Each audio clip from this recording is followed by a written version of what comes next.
Hey guys, it's me. Really quickly, just before the story starts, I just wanted to say thank you so much for the continued amount of crazy support on Patreon and all the gifts I've been getting from everybody recently. CSGO skins, Nintendo Switches, all kinds of cool stuff. I really do love and appreciate you guys, so thank you so much for that. Also, this video was originally just under 4 hours because it had 2 more threads in it. However, I've been having a lot of problems with Vegas recently and rendering in general. When I got to upload it yesterday, when I was about to, I realized that I just had literally 3.5 hours of a black screen with no audio, and every time I tried to re-render it in Vegas, it wouldn't go past 36%, or it kept blue screening my PC. I don't know what the fuck is up with my computer, but shit is starting to slowly die on it, so that really sucks. But yeah, I got this done yesterday at about 3 p.m. on Friday. I realized, oh shit, I'm fucked.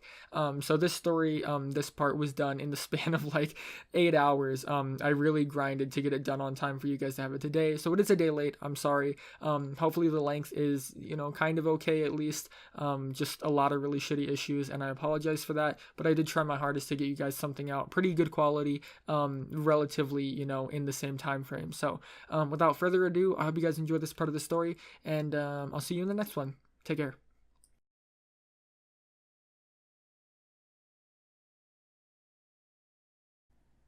Day 2. I wake up to Raven, sleeping on my arm. It's nearly completely numb, like an awkward piece of rubber at my side. God damn, I hate it when that happens. I thought we had learned by now. I gotta shove my partner's arm under the pillow, or at least crook it properly. It's no big deal. I just roll her slightly to the side and wrap my arms around her properly. I don't even need to open my eyes. I could already tell from a peek that it's way too early to get up. The sun was barely lighting up the sky, and my body was telling me that I needed more sleep. But this goddamn arm is numb as hell. I can't feel anything. Gonna fucking tingle in a minute. My hands rest on her bare stomach, and I realize she's rather warm with my one feeling hand. Also not wearing clothes, and I'm not wearing clothes. I can feel my hard-on poking her in the bum. The fuck did you do last night, Raven? How much more of that bottle did you guys drink when I went to sleep? It doesn't matter to me. I'll get her to fill me in later. Probably after I wake her up. The way I want to wake her up. At least, that's what I was thinking. I slide my hand, the one I can still feel with, a little lower. She was warmer than she usually was. I chalked it up to the drinking. Raises your skin temperature if I remembered correctly. Fingers are playing the traveling game, tickling creases and valleys of her skin, then lower and lower. The familiar tangle of a bush I'm so used to the valley of nectar hidden in the jungle depths. Except the mountain spring was dry. There had been no rains this season, the drought causing the crops to wilt in their fields, the villagers suffering a severe famine. As principal rain god, it was my duty to... I feel like that euphemism got slightly out of hand. You get the point, though. I started playing with her, doing my best to bring her to a happy, good morning. It's not a violent effort. The trick with sleeping women is to be rather slow. There is a method.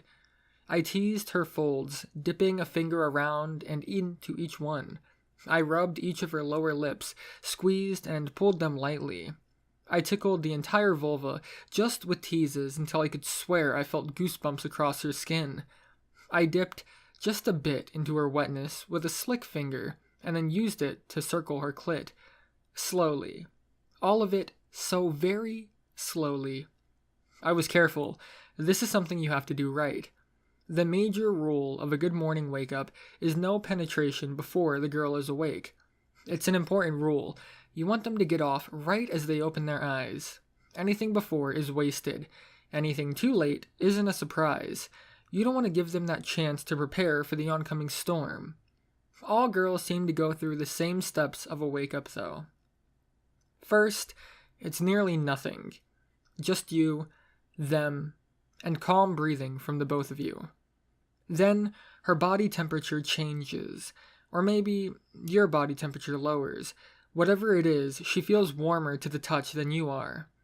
This lasts a couple of minutes as my fingers are doing the rain god's work and Raven is positively dripping. Then the breathing changes. It's nothing big. Each breath she takes gets slightly shallower, faster. You only notice because you're so close, paying so much attention just to her. Then comes a squirm or two. It's really up to you to decide if this means she's awake or not. But I didn't feel the appropriate amount of movements, so I figured she was close to getting off. I slowed my fingers down and repositioned her leg upwards with my other hand. It was kind of hard to do slowly. My hand was still numb, so she felt heavier than usual, and I had to do it very calmly to stop her from waking up. But I get the leg up, and I press myself forward, happily nestling my cock between her legs. No penetration, mind you. That's against the rules this early. I just nestle it across her. Her hair actually tickles. Man, I can't remember the last time this happened. I suppress a giggle and return my fingers to their duty administrations. She's soaking, and I'm pretty sure she's rather close, so instead of continuing like I had been, I change up the pace. I press harder, rub a little bit faster, I alternate speeds. This will be sure to wake her up. I press myself up against her, her head into my long hair, eyes closed. I savor the scent. Oak. It must be the fancy shampoo they had here after she took a shower. It smells lovely, and I'm lost in thinking that before I feel her legs shift. They open wider. She's awake. I plunge 2 fingers into her, use a trick with my thumb to rub her clit just a tad at the same time. Within seconds of waking, I had her writhing. Her legs squeezed together, trapping my hand and my hard-on in a vice. Little shakes and spasms crossed the entirety of her back. Her breathing was harsh and uneven, each breath a gasp of surprise.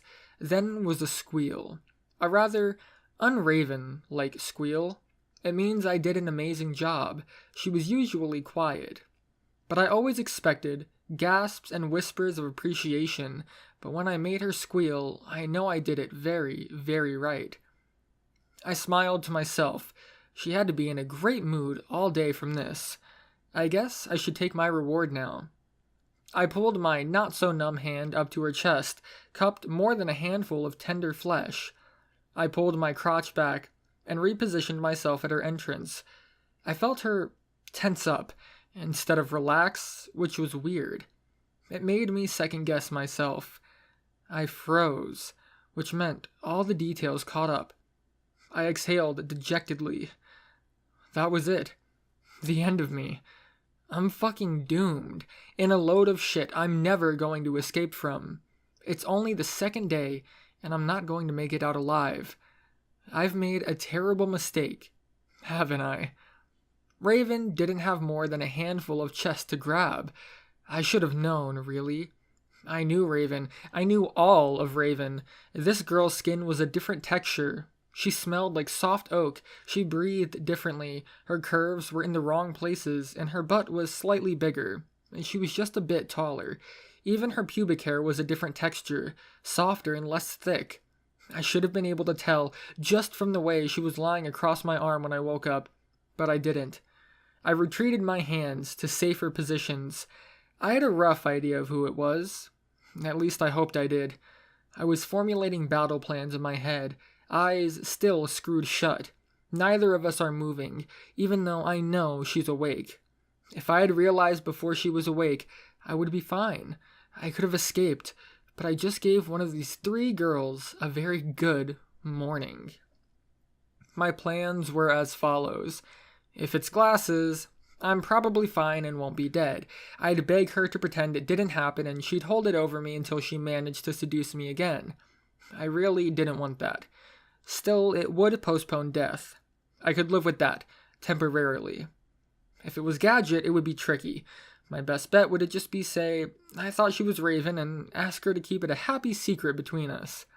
I didn't have another plan if she didn't accept that, but she was rather loyal, so I hoped it would work. And Freckles. Well, if I've currently just woken up Freckles with a happy ending, I'm not getting out of that. Losing my balls, going to jail, or dying, one of the 3, no matter what. And if it's Freckles, I'll just hate fuck her and hope I can make it good enough to escape. There really are no other options. I squint my eyes open to check the hair color, praying it's not red. It's worse. I squeeze my eyelids back closed. My hope is deleted. It's all over. It's blonde. Okay. Don't panic. What do I do? Pretend to be asleep. This'll work. I don't move. Eyes closed. Maybe one day it'll work, but not today. It only lasts about 10 seconds. She rolls over to face me. I can feel hot breath on my cheek as she speaks. Did we, last night? It's a breathless whisper, but I feel every breath. I open my eyes to meet hers, piercing sky blue, staring directly into mine. I can read all of her emotions. Resignation, curiosity, and then something else. Like hope, but not exactly. I see a way out of this, though. Blondie was going to blab to everyone. There's no way she wouldn't tell. It wouldn't be mean or intentional. She would just get excited and let it slip. She did that far too often. And it's not like she would keep a secret from me anyways. Unless I could make her feel guilty and embarrassed for what happened, and she wouldn't ever mention it. The smallest chance of her not ruining my life. So I took the chance. Probably, yeah. Her eyes widened. Surprise. Maybe a bit of a smile on her face. She breaks it with more whispering. So, then... And she stops. I watch her nose scrunch up and her mouth tilt to the side. An obvious, wait a minute, thinking pose. No, we didn't, jerk. Fuck. Her eyes darken, her mouth curls, and she's angry at me now. Bluff called. I guess she remembered. She actually remembers everything. She recites her version of what happened last night, down to the tiniest detail, everything after the ecstasy kicked in. She knew what each of those guys was wearing, how many steps they took, everything she said, and everything they said. She said I got cut by the guy's knife. I double-checked my side. Nope. Even what flavors of ice cream there were when we finally stopped running. She wasn't scowling anymore, or angry at me. I hoped she was thankful I risked getting slightly murdered to get her away from them. I asked what she was thinking, why she was doing it, and she just gave me a blank look. She couldn't remember anything she was thinking. At all. Just what happened. Weird. Not really. We're pretty sure she was given some mixture of MDMA and a beta blocker or Adderall. Really fucking dangerous before you even think of trying it. But the point was to make her feel good, and not think about anything before doing it. She continues to descriptions of shops we drove by, and the details of the people in the hotel lobby she was giggling at. Then up in the room, and everything about her clothing being all itchy, and us wrapping her up and her falling asleep. Then the part I didn't know. She said she woke up in a bed with Raven sleeping on top of it, and thought it was the wrong one. Then everything felt like it was holding her skin from feeling. She pretty much said those words exactly. So she ended up in bed with me. She stops explaining.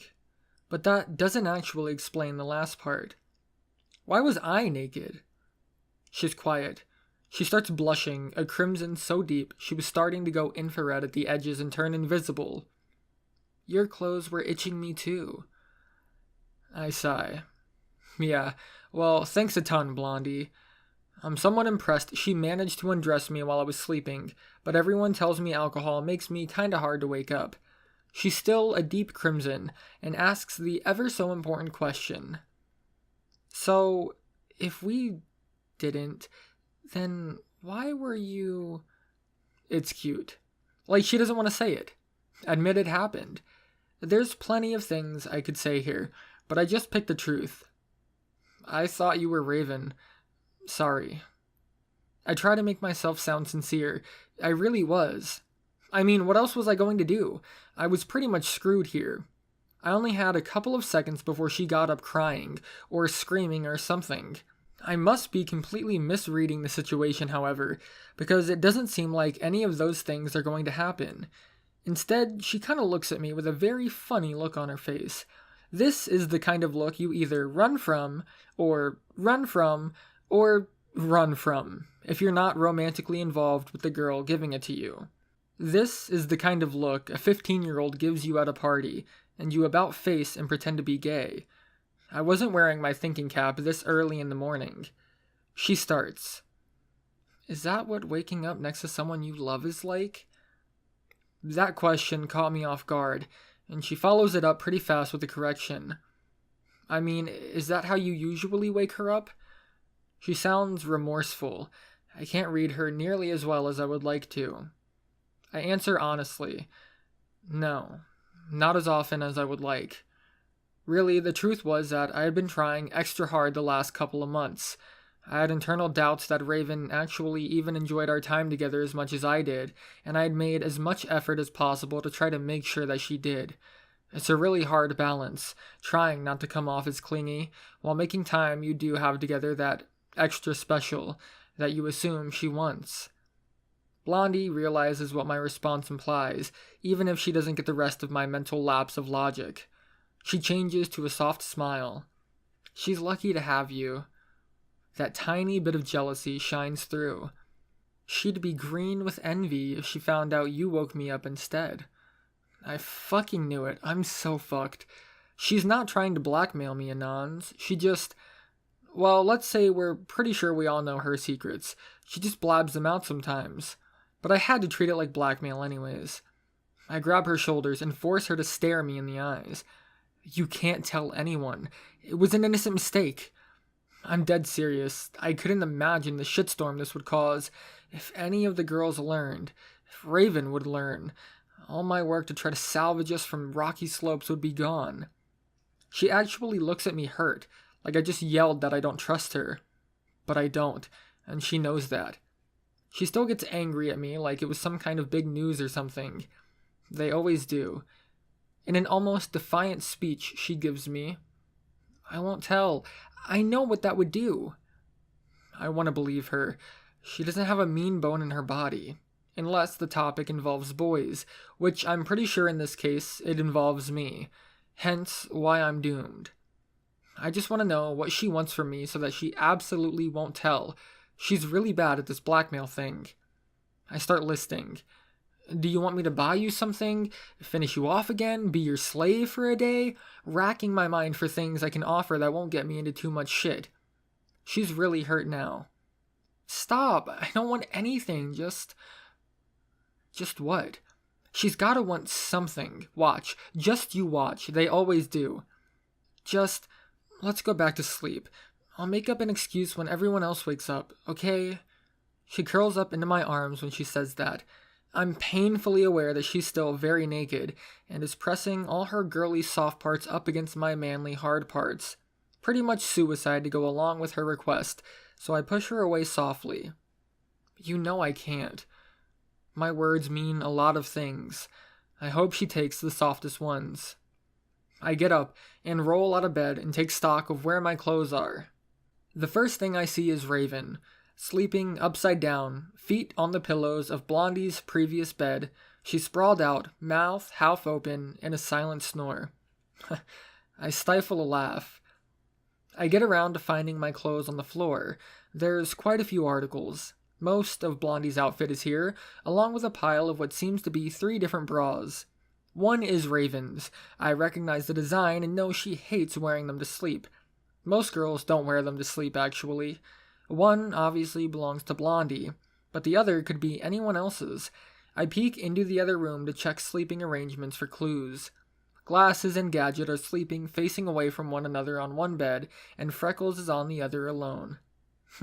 Serves her right, like anyone would want to willingly sleep near her.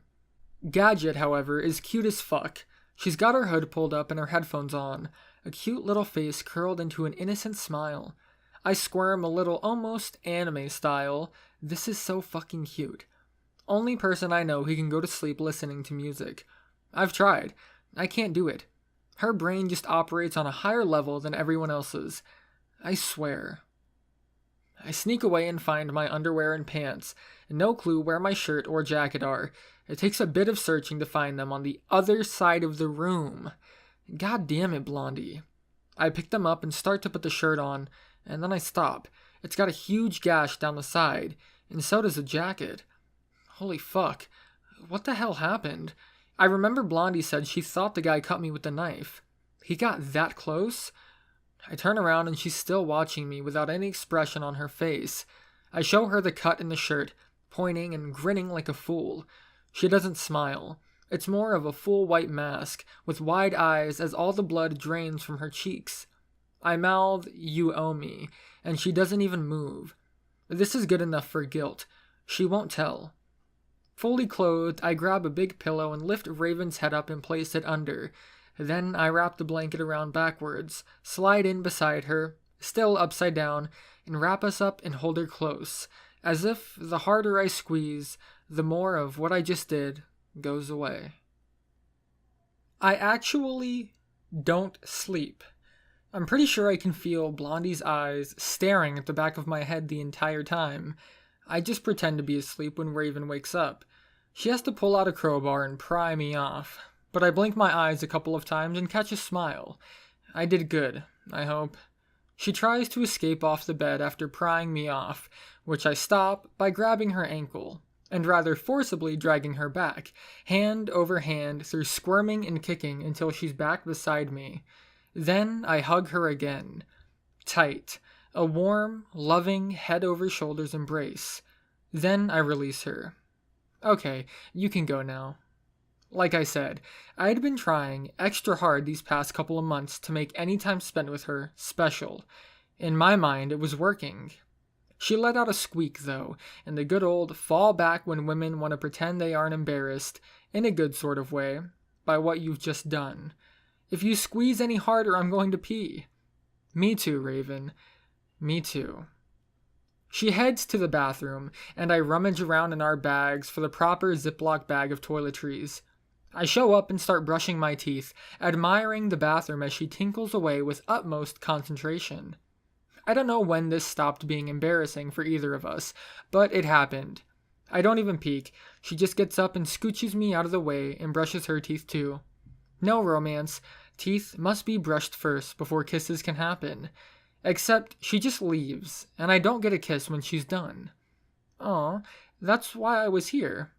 Oh well, I need a shower. I offer a joint ops mission, but the female squad leader refuses and says she's good. Alright, I throw together some clothes and slide into the bathroom and begin to close the door behind me, when I'm stopped, with a foot in the door. Raven? Yes! I follow the leg upwards. Girl.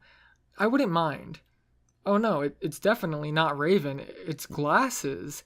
I don't have time to react before she shoves me inside and locks the door. Oh no. Raven, please help. It's actually not as dramatic as I make it sound, because I kind of slip around her and open the door and peek out at Raven and make puppy dog, please help me eyes. I'm not going to take a shower with Glasses without her knowing I'm completely against the idea. She sees them and also meets the eyes of Glasses, who has stuck her head out above mine. Yeah, Raven, I need to borrow your boyfriend for boy-related things. You don't mind, right? I mind? Raven doesn't. She gives a shrug. Probably trusts Glasses. I don't.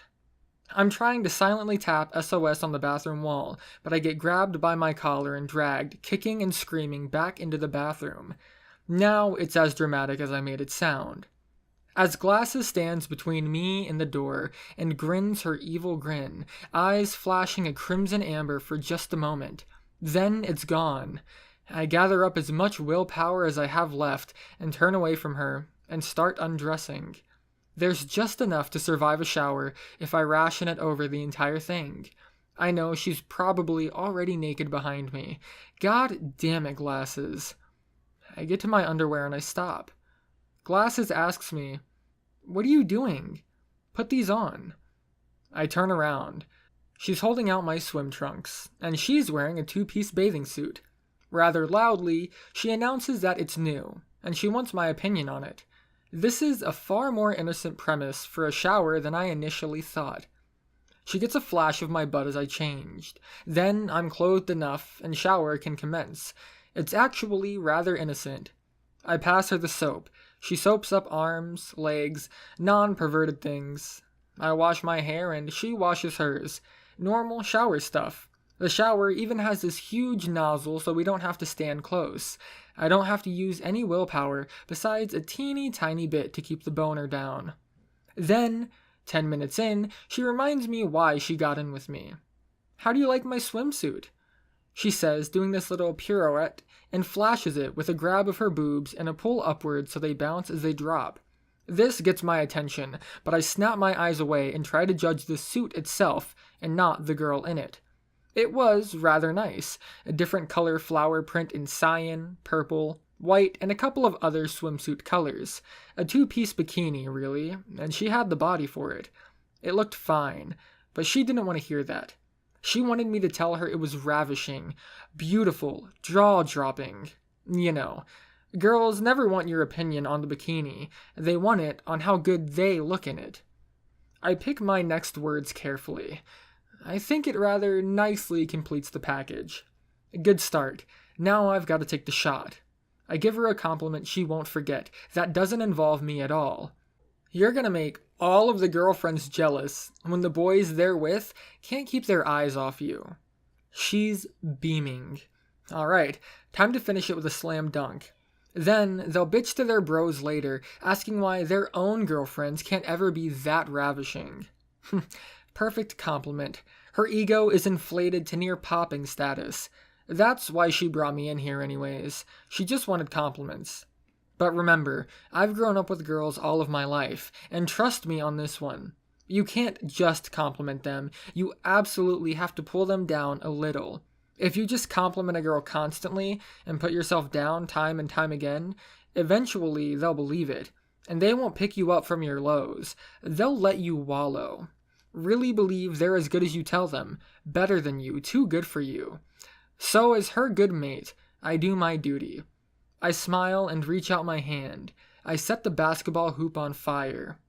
But, in my opinion, you could lose a little bit of weight. And I pinch her belly. There's really not too much to pinch. She's not overweight, but she's not anorexic either. She's in that happy middle curve, where every girl should be happy to be, but aren't. She knows her weight is fine, but her eyes change from serene and joyful to fiery. I yank my hand away and make her run for it. I don't make it far. Heel up in the air and she grabs it, and without friction on the floor just slides me back on one foot to where she's standing. She sets me upright and glares me down. I can hear what she's thinking. You come to my kingdom and insult my queen. It's okay. I can take whatever's coming my way. She smiles. Then, as if nothing happened at all, she goes back to asking about different parts of her suit. What? No fiery death? Alright, I can handle not fiery dying.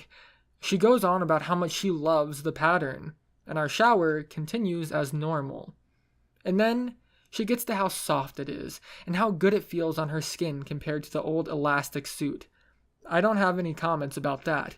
That's kinda lewd in itself. It's all touching her private areas, but she assures me the inside is silk and feels wonderful.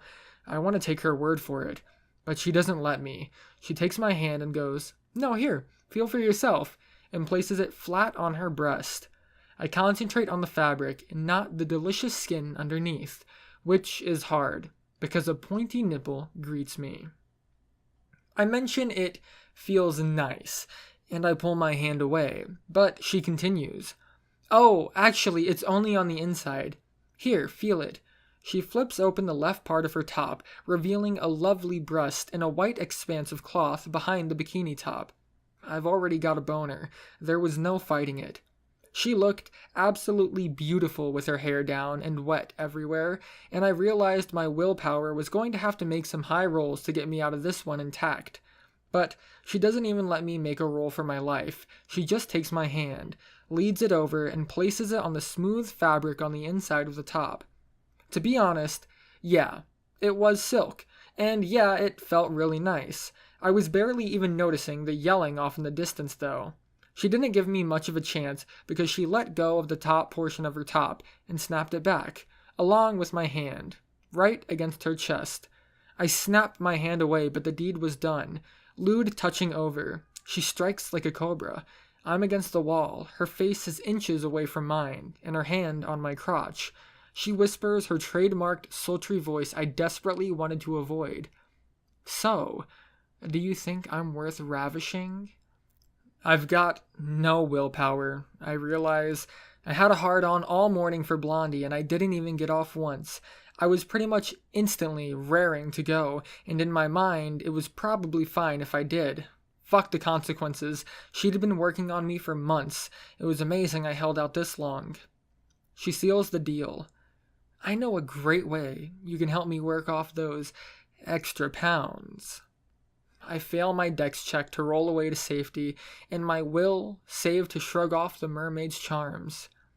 But I don't fail the int check, not right away. I push her off lightly and she moves when I say her name. Glasses.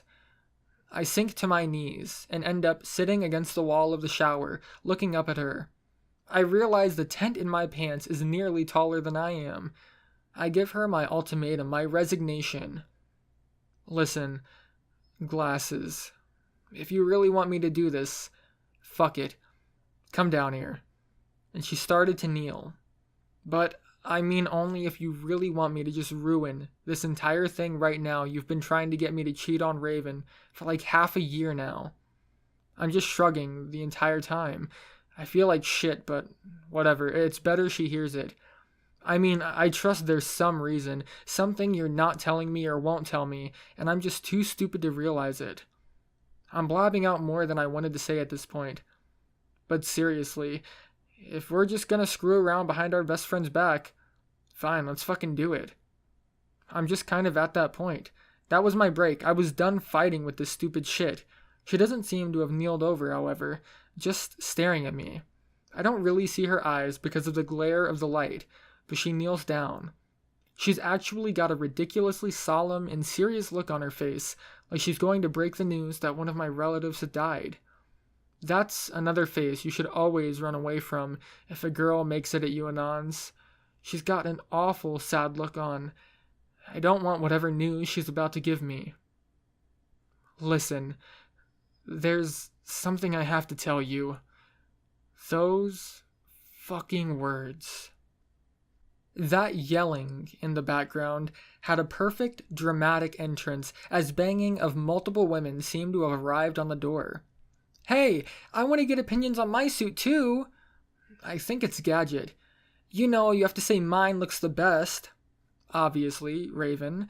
As is usual, my max luck rolls save the day. Glasses stops. It's not my place to tell you anyways. And she leaves to open the door. Bad news averted. I can pretend it's not a thing, right? Nothing is wrong. I repeat, nothing is wrong. I can't hear you. Part of my mind that's got horrible doubts, or you, Anons, telling me that everything's going wrong. I can't hear anything. I get greeted by the other two girls as the door is opened. To say swimsuits is kind of pushing it, because Raven is wearing a one-piece with a t-shirt over it, and Gadget is wearing a t-shirt, what looks to be a one-piece top, and boys' swim trunks down below. God damn it, you guys. They still seem to think the choices are valid and demand compliments, though, as they join us in the shower and start posing. I've devoted half my mind to loudly whistling Dixie, and the other half I go through the motions of empty compliments. They notice. Raven pokes me a couple of times and asks what's wrong. Nothing, I squeak, and try to pay full attention to her. Wait a second. You've got fucking pads underneath your shirt. I tackle her and wrestle them out from under the suit.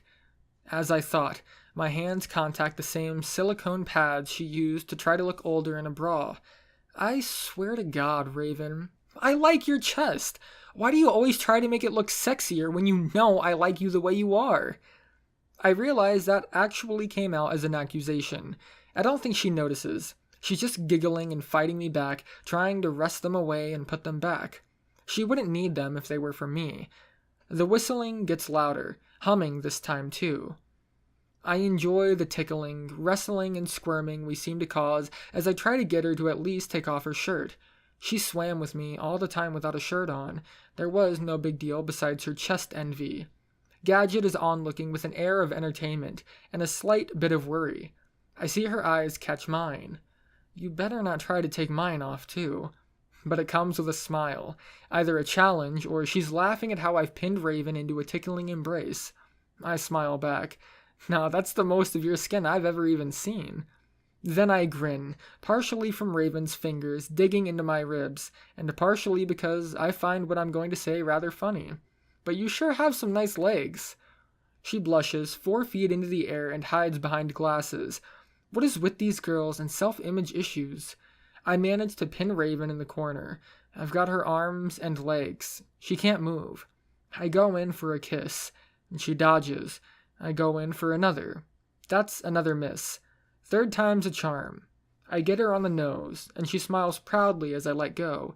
It was a rather lovely shower, a happy, cheerful memory of everyone's smiling faces. It ended up being a rather long shower, lots of water flinging, soapy suds throwing, laughing and giggling. I mostly managed to forget whatever it was I was worried about.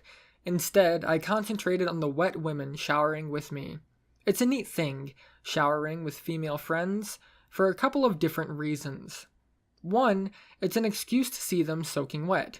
2, you've got a boner the entire time. 3, they know you've got a boner the entire time. A couple more rules about you getting to touch them and them not minding because, face it, everyone likes physical contact. You know, them letting you soap them up, etc. But those didn't happen for me, because I knew I wouldn't be able to resist. I kept my hands on Raven, and I used her to soap up the other girls for me. Instead of soap, I got to do the honors of shampooing and conditioning Raven's summer frock of hair. I rather enjoyed it. First, you lather it up into a bun atop her head, my fingers scratching and massaging her scalp as she purred like a kitten. She always loves my nails on her scalp. I swear, she's just a big cat. Then I forced her under the stream of water, and she scrunched her eyes up tight as I made sure all of it was gone before she opened them again. Her hair gets that sticky consistency when you've successfully washed away all the oils and you can feel the friction of every strand on your fingers. Then the conditioner, which is slippery and brings it right back to being silky again, as you scrub it in and absent-mindedly massage it for 5 minutes as you let it sit. You know how to get her hair all silky smooth? Well, on the back of the bottle it says, lather, rinse, repeat. I repeat. I took my time to think about it. I was lovingly washing the hair of probably the most important person in my life. It seems boring, but I can't state how important it was to me, and it wasn't even sexual. I was just giving her attention and care. That whole make her feel special plan I'd been working on. I took every detail into account. The texture of her skin, the curve of her shoulders, the sounds she made, the way the water cascaded down her back, the way she relaxed into my arms. I made it all an important memory in my mind, and hopefully hers too. Something I always feel is important to every relationship. Non-sexual physical contact. It's sometimes better than anything else. It made me feel strong, responsible, like I was caring for the girl in my arms, the subtle message that she could trust me, that I would always take care of her. It's an interesting feeling. I assume it comes with all serious relationships. Self-importance a little bit. That image that you matter to someone else. The same thing for them. That they matter too. Not like your parents telling you they love you. This is tangible. You can feel it when it starts. You can almost measure it. You care about everything they do. You get mad at the things they get angry at. You listen to every story they tell you like it's the most important thing. Even if you don't care, you still listen. The most important part is that the person you're holding in your arms matters to you. Not in a passing manner. It's just the way I always describe what feeling love is really like. What the easiest measurement of loving someone really is. It's giving them the keys to your heart, investing all of your thoughts, emotions, and feelings into them and for them, giving them the power to hurt you worse than you've ever been hurt before, and trusting them not to. Glasses left the shower first, said she was getting wrinkly, and vanished into the other room. I had finished the conditioning part of Raven's hair, so I went in for a real kiss. I figured Gadget wouldn't mind. I didn't get to find out if she would or not, though, because Raven dodged my kiss and gave me a blank face, fluttered her eyelids, and left the shower. She even closed the door behind her. I turn around to look at Gadget. I have a terrible boner. I'm hot and bothered. I try to make it a, I'm going to ravish you and there's nothing you can do to stop it look, but it comes out as a pouty face. I'm actually not in the mood. I really wanted that kiss. Gadget was smiling, and now she's not. She gives me a pout in return, lip curled under perfectly.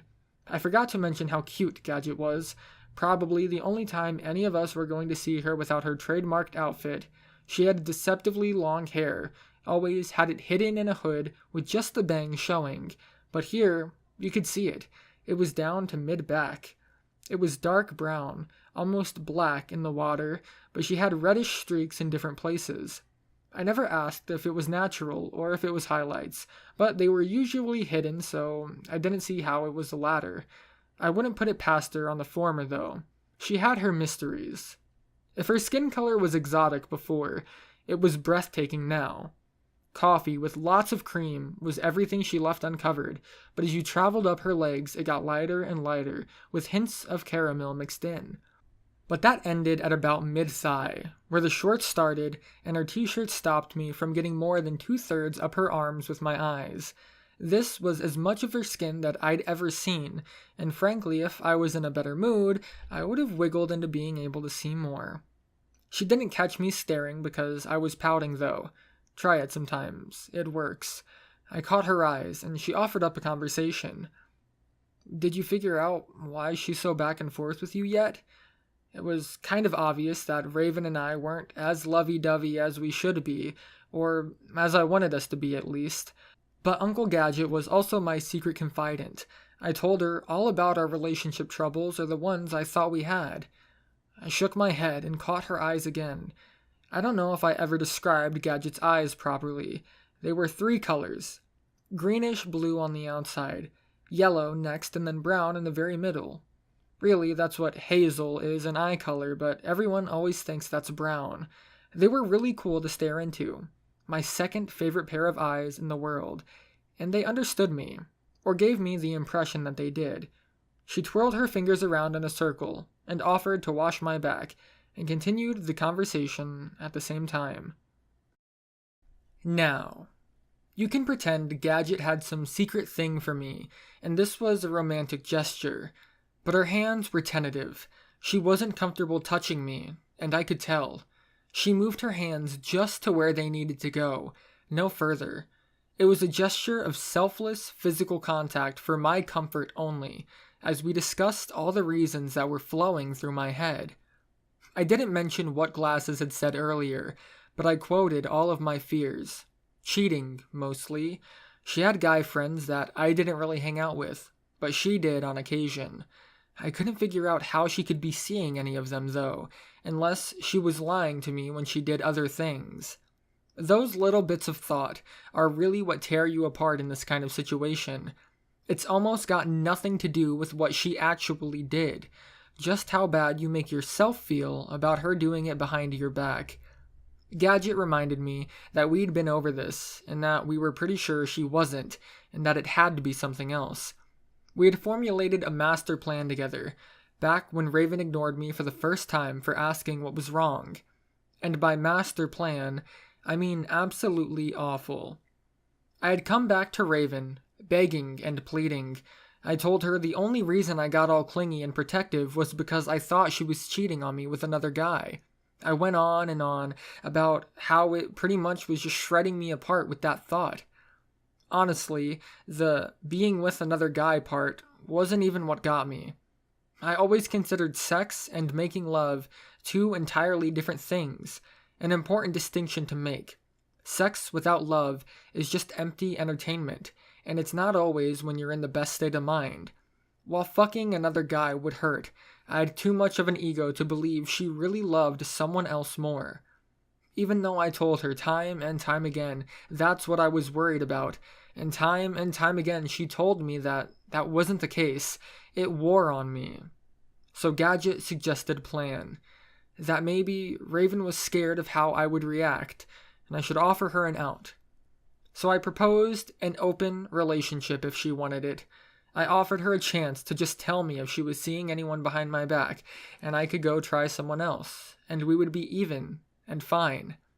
My thoughts and hopes were that there was an element of forbiddenness to seeing someone else that would go away when I made it fine in my book, and she would realize I was the best choice and come running fully back. A little full of myself there, I know, but it didn't matter. It didn't really take hold. She just got insulted, and I made everything worse. She told me that I didn't trust her. I gave up. I told her it was just following the advice of a friend, and I told her I would trust her again if she gave me her word. I pushed it out of my mind. But you know, a wise woman once said, I guess once you start doubting, there's no end to it. With shower time over, I gave Gadget a hug, mostly for listening, partially for washing my back. But I wanted a hug, and it was a good excuse to steal one for myself. Then she's off to brush her teeth while I get dressed. She doesn't peek, not once. In some part of my mind, I appreciate that. I need more girls not trying to jump my bones in my life. I leave to figure out what everyone else is doing. Raven and Glasses are fully dressed, chatting up a storm. The pile of the clothes on the ground has vanished. The third bra is gone too. Lets me narrow it down a little more.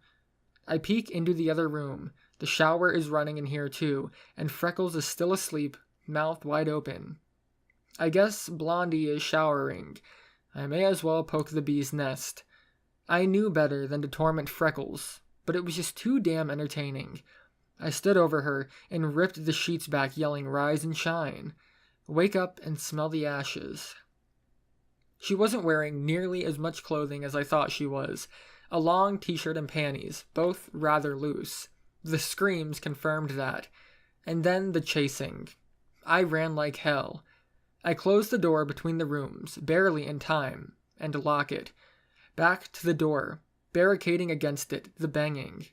I look at Glasses and Raven with a pleading look, like it's not my fault. And they look at me with the, we know it's your fault, and we aren't helping, patented girl look. Eyes with the glint of entertainment in them.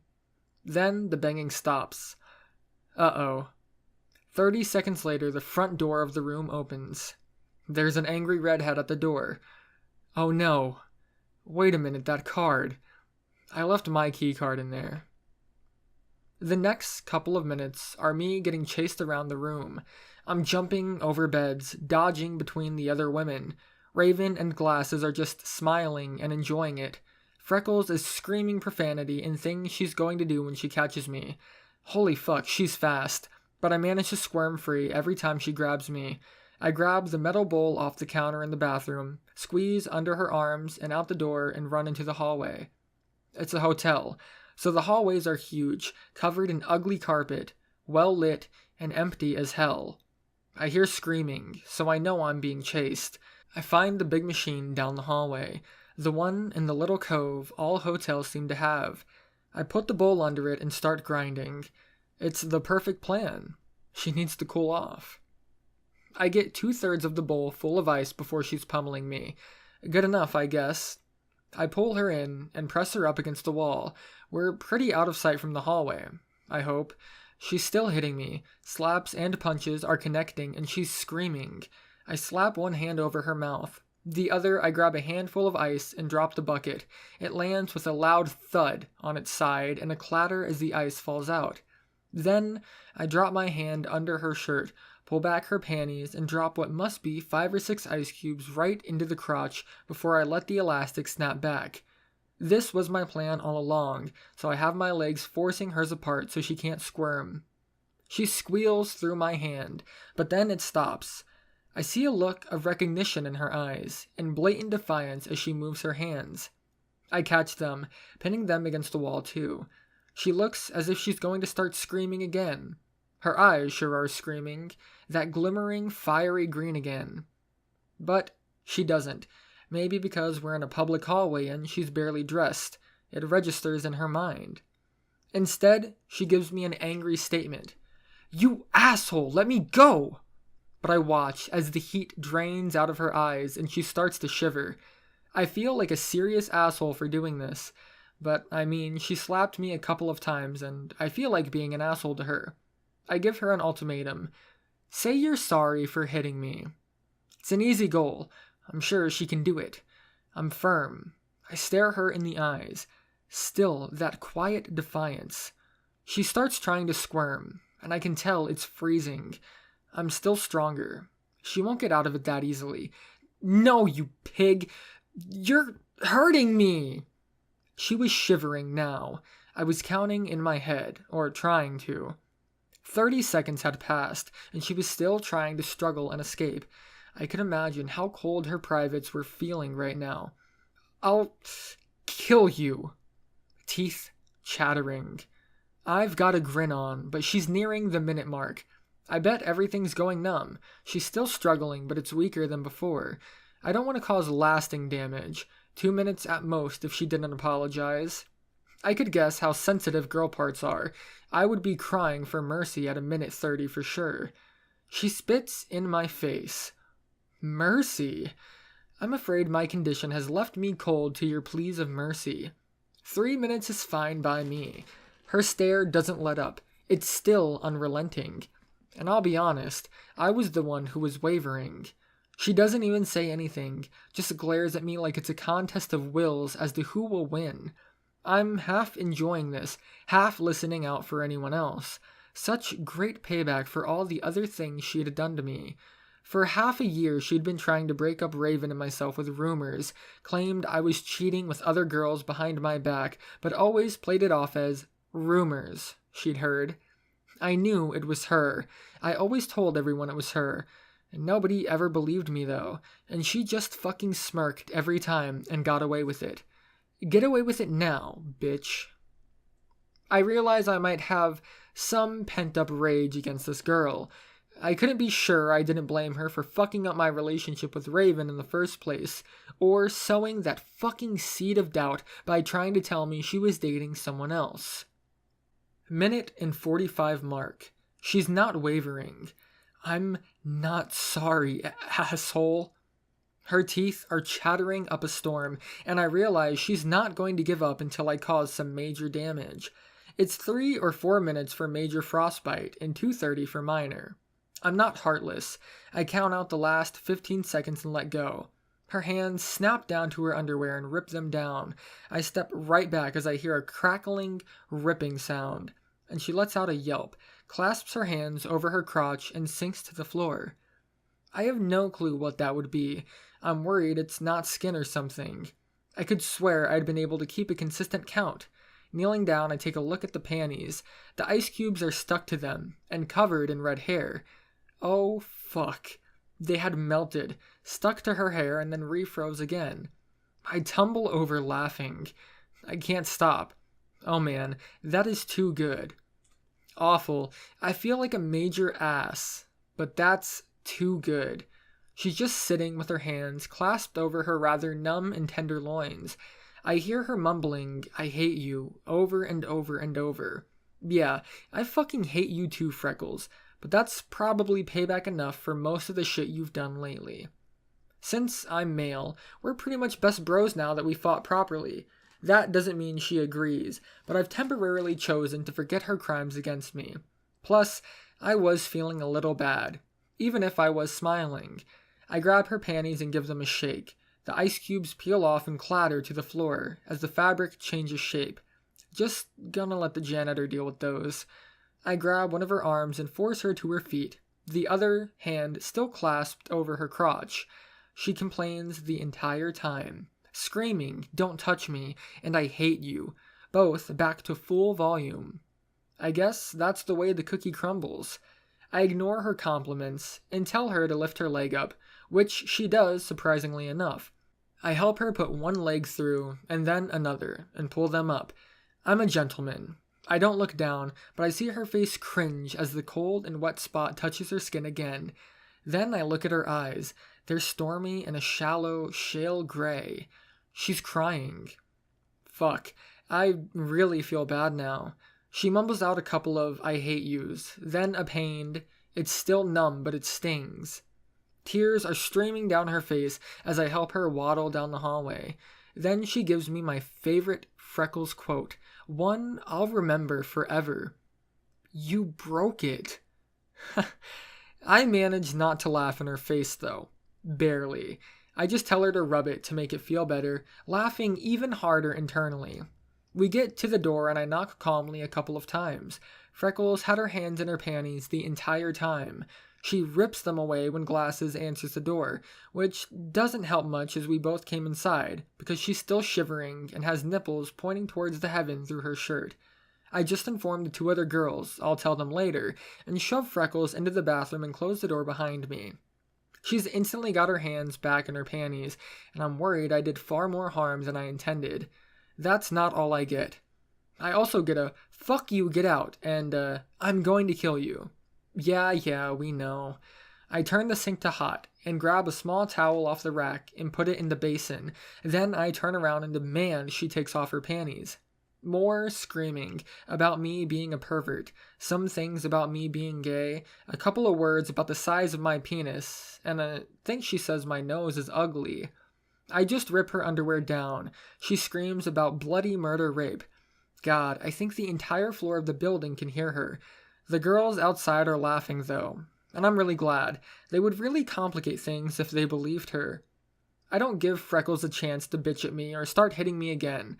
I grab the washcloth, which is rather hot now, and then just slap it onto her crotch and hold it there. She stops yelling, squirming, everything, even relaxes a little. I start talking. I point out I know about all the nasty shit she's done against me. I point out I've been trying to be nothing but nice to her and she's just attacked me and hit me multiple times in 2 days. I point out that she's going to have to man the fuck up and put up with me if we're going on this trip, and I point out that I feel like she deserved everything I just did to her, which she starts to respond to with the beginnings of exceptionally angry words. But I stop her. I'm sorry about the hair. I didn't mean to do that. She stops, and she's crying again, blubbering even, goes back into her generic feminism speech bullshit. You're disgusting, all men are the same, blah blah blah. Yeah, whatever. I interrupt her with first order of business. Yeah, okay, I got that already. Do you want me to take a look down there, or should I get another girl? She growls at me through gritted teeth. What do you think? Ah, fate, why do you tempt me so? I don't give in. I place her hand on the washcloth and call for Glasses. She shows up with a curious but worried look on her face. Yeah, this'll be fun to explain. I whisper the gist of it in her ear, and she gives me a look. A beautiful mixture of, what the fuck, and are you sure that's what happened? I just nod, and she vanishes into the bathroom to do a girly part checkup. I sit silently down on the bed next to the onlooking listeners, Blondie and Raven. They give me another look. Juicy details, please. I make it short. I shoved ice down her panties, and I think we're better friends now. They mirror the look Glasses had earlier. Today is going to be a great day. Nothing too interesting happens for the rest of the morning as we get packed again. Well, not after Glasses comes out of the bathroom, shaking her head sadly and going, she's not going to make it. To the tune of giggles from everyone else. Miss Fire Crotchety was fine, though. I'm not sure peace was ever an option, but at least we understood one another better. Maybe. We packed up and got the room sorted out, did all the usual things you do when you leave a hotel room, stole all of the freebies, and Raven complained she couldn't find her hairbrush, Glasses, her makeup case, and Freckles claimed I'd stolen her underwear. Gadget just pointed out we probably put it in someone else's bag, and we'd find it later. So, normal room leaving things with women, if you haven't ever done it, and we were back in the car before 10 o'clock. Everyone was starving, so we got some Goodbye Vegas junk food, and we settled on our final seating order for the day. Freckles was driving, Glasses and Gadget riding in the back, Raven shotgun, and Blondie and myself in the middle. Blondie went through a small retelling of her events that previous night. She skipped out on the stabbing parts, or the embarrassing parts about being damn close to raped in a car somewhere, which meant I wasn't really going to get any hero points with the group. Technically, I got bad guy points for losing her in the first place. Yeah, such is the Storybro life. I still got some serious points with Blondie though. She made it clear with a whisper of, "Thank you," twice. A mixture of actual appreciation and a tad bit of sadness in her voice. I was sitting next to her for the next however many hours. Might as well keep her in a good mood. I whisper back in any time. Hopefully she takes that for the saving from kidnapping and not the other thing. She blushes. God damn it. Freckles gives me the occasional glare in the rearview mirror. I bet her crotch is still sore, but she doesn't speak up about it. Instead, Glasses points out that there's actually nothing for the next couple hours, so we might as well talk about something interesting. We're headed southeast into a desert, so there really is nothing. I start suggesting topics, which goes on for about, 15 minutes? And then we just completely run out of things to say. We just end up silent until we reach the city limits, and silent for a while after that. I'm almost ready to grab a blanket and go to sleep with Blondie as my pillow. I had enough excitement for the day anyways. Until Raven suggests video games, and that's instantly accepted as to what we're doing. She pulls out her bag and passes out a magical Wi-Fi thingy and 4 PSPs and the games. Myself, Glasses, Gadget, and Raven get one. Blondie gets to watch until one of us dies. The Untold Legends, which is an awesome game by the way. We all kind of picked different characters and ran off together to kill things on what it said was the hardest difficulty. Blondie curled up beside me with a blanket, leaning on my arm and watching. She was pretty cute, but no time for girls. Video games are serious business. The difficulty was pretty much hell. We all died and passed it off between whoever didn't have a PSP at the time. My character was absolutely fucking awful though. Some alchemist or something literally couldn't survive on his own. Why that always happens in dungeon crawlers, I don't know, but I'm awful at them. We trade until Freckles gives us a shout to shape up and pay attention. We're heading up to the Hoover Dam. Neat. Nothing to really describe it. It was tall as fuck and scary to look down, and I only thought about shoving Freckles over once. Glasses makes a comment about being scared to look down because they might fall off. It wasn't actually as cool as I wanted it to be. It felt like I'd been here before. Plus, I'd totally been here in Half-Life 1. We pile back into the car, and I decide I've had enough dying on the PSP. I curl up and use Blondie's shoulder as a pillow, with her permission, and catch up on some much-needed sleep.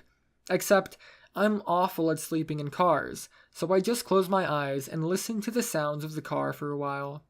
The various exclamations as girls beat different things to a bloody pulp, the cheers for cool loot drops, or the bickering between who should trade what to whom. I stay pretend sleeping until Glasses gives a cry of dismay as the PSP does its blinky light thing and they realize they forgot to charge it all the way. Then everyone else stops. Go-Go Gadget saves the day with a car charger, but there's not enough juice to start up again yet. I assume they'll talk about something interesting while I'm sleeping, but they never do. It's just another couple of miles before the blanket shifts, and I realize Blondie is fully under it too. Then I feel her hand slide over across my pants and land at the waistband of my jeans. It slowly starts sliding down, and I grab it calmly. She jumps, an inch or two in her seat. She didn't expect me to be awake. I get a whispered excuse. I just wanted to return the favor. I don't stop pretending to be asleep, but I return her hand to her own lap and then above her waistband. I slide her own hand into her pants and press it down firmly and move it in a small circle. She's completely hidden by the blanket, so nobody can see. But I whisper back, "Keep your hands to yourself." This is going to be a long ride indeed.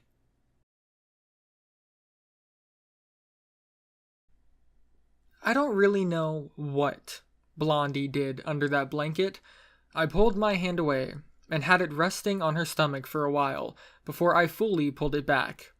I didn't see the blanket move through my half-slit eyes, and I didn't feel the shoulder I was leaning on squirm. I'm pretty sure she didn't. The girl I was using as a pillow was still Blondie, and she was still far too intensely self-conscious to schlick in a car. I still don't sleep. I end up giving up. It becomes one of those cat naps instead, where you lie down, close your eyes, and don't ever drift off, but you feel better when you finally open them again. No amount of decent time had even passed. Chatter had died down to a couple attempts at 20 questions. But 20 questions is only fun for about 10 minutes before we appropriately guessed sand for the third time. There being nothing out here was an understatement. It was us, the other cars, the road, shrubs, mountains, and nothing. If you ever plan a car trip to Vegas, remember, there's absolutely nothing for miles and miles. Really, just fucking nothing. I pretend to wake up. I gotta put on a show. To everyone else, Blondie and I haven't got along for years. Her letting me sleep on her was probably sketch. I'm either paranoid or completely right in thinking that the other girls are going to notice something's up, and I try to fix it. I do that fake yawn thing and wrap my arm up and around Blondie's shoulder to pull her closer. The good old trick you use when you want the girl to know you want to touch her, but don't have the balls to just do it. AKA, it's not sneaky at all, and everyone in the car who was looking forward, Gadget, Glasses, and Blondie, saw it happen. It was part of my master plan. I've pretty much never had a master plan go the way I want, and this was no exception. Nowhere close to what I wanted. I end up sitting there with my arm around Blondie, and she doesn't say a peep. She doesn't shrug me off, doesn't say anything. She even scoots slightly into the crook of my arm, and I feel like a mama bird protecting my youngling. All the girls are looking at us, just not Raven yet. God damn it, Blondie. I whisper to her, best I can without anyone noticing, "You're supposed to hate me." I'm trying to be quiet. I don't know if I can convey the proper meaning, but I see a tiny glimmer of understanding in the eye I could see. A little flash from blue to white to blue again. She was always clever. I never understood blonde jokes around her. And then she shoved me, along with a shrill yell, "Keep your hands to yourself!" Oh man, 10 out of 10. Absolutely perfect acting as always, Blondie. Except she shoved me really hard. Really, really hard. Stronger than I wanted. It was the right spectacle, though. I could see every girl's pair of eyes in the rearview mirror, as my momentum carried me upright to leaning right, emerald, hazel, brown, and topaz. I didn't have anything but a lap belt. There were no brakes. I throw out my arms. Too late. Wrong angle. I see the corner of the ice cooler coming at my face. I do turn my head, and don't end up hitting my eye, just the side of my skull. That enjoyable plastic thump. And then I go limp. I always forget that part. How did the blonde try to kill the bird? By throwing it off a cliff. As painful as hitting the cooler was, which I didn't remember, Freckles screeching something and almost hitting the car in front of us, someone grabbing me and shaking me awake. As fun as all that momentary drama was, it did two great things. 1. My plan was finally a success, even if it went badly. I didn't mean to get Blondie to try and kill me. It's just, she wasn't acting Blondie proper. I mentioned I didn't get along with, kinda, one of the girls, and Blondie was that kinda. She usually doesn't get along with me either, yet I'd just fallen asleep on her arm like a sister. We were sitting together like best friends, and she had tried to give me a hand job like a bored cousin in the backseat of a redneck pickup. You see how that probably looked to everyone else. I could feel the judgmental stares from here. Or maybe I was just paranoid. I still felt it was rather obvious we weren't on awful terms today, and we were before. So I didn't expect the paranoia to not be truth soon. If the other girls started asking questions, well, like I said, I wasn't sure Blondie wasn't going to tell, or wouldn't tell on accident or something. Maybe she would tell the drug story and get carried away into the morning after, and I couldn't have that. The less questions they asked, the better. So even though she just bashed my head into a drink cooler, it was a good thing. The second great thing was that it entertained everyone. Ha, yeah, we were really that bored. No, not really though. If that doesn't count, there really was no second thing. I didn't get any extra points with any of these women, because although Glasses had unbuckled her seatbelt and picked me up and put all my pieces back together, it was widely accepted that I deserved it. And Freckles nearly crashed the car, and for some reason, I was in deep shit for that, and not the girl who shoved me. Freckles wasn't worried about me. Her girls are being oppressed by men senses were tingling. It's scary how real those things are. Like she was on edge the entire time I was in the car, and Blondie yelling with me next to her instantly meant that I was at fault. I've stopped questioning girl logic. I just accept it. Humpty Dumpty with his pieces back together, the car righted itself along with everyone inside. I get a hushed apology from Blondie before she crosses her arms, gives a and turns the other way. I suggested swapping seats, and Blondie agrees. Perfect. I'm about to suggest I swap with Glasses, but Glasses offers to swap first, with Blondie. No. And Blondie agrees. Nope. I throw the blanket up in the air as a distraction, but mostly just throw it over myself and Blondie again. I snake my hand under, a firm grip on the back of her pants. She doesn't realize, and tries to get up to swap places, but she can't. I hold her down. She realizes now, and gives me a glare. I glare back, pleading. Her eyes soften, and she realizes I don't want her to go. Oh, so romantic. Don't leave me, Blondie. I want you to stay with me. This is probably what her brain is yelling. Not me. I diffuse the situation as best as I can. Raven, let me ride shotgun. I can hear Blondie's delusions of importance shatter. Also mine too, as Raven turns me down. You should have just called it yourself earlier. No. Shotgun blocked. She was still mad at me about something. I could have suggested we sit together, but I had the feeling that wouldn't happen. Also illegal. Instead, I just sit back down with Blondie. I'm not gonna move, I guess. I didn't mind Blondie anyways. I just didn't want her to pretend we weren't getting along anymore. Once was enough. I had a huge lump where she hit me. I was interrupted from one of the bros in the back. The maniacal one. Glasses. Come sit back here with us. No. I don't really want to. I just make a sigh and say I'd rather just stay here. But Gadget insists, and Glasses insists. I put my foot down and I change the topic, say we should watch a movie or something, which is widely accepted as a good idea. Raven informs me of the location of the lost DVD treasures and the laptop, in her bag in the back, which I have to go get. I unbuckle, crawl over, and end up leaned almost entirely over the backseat between the two girls.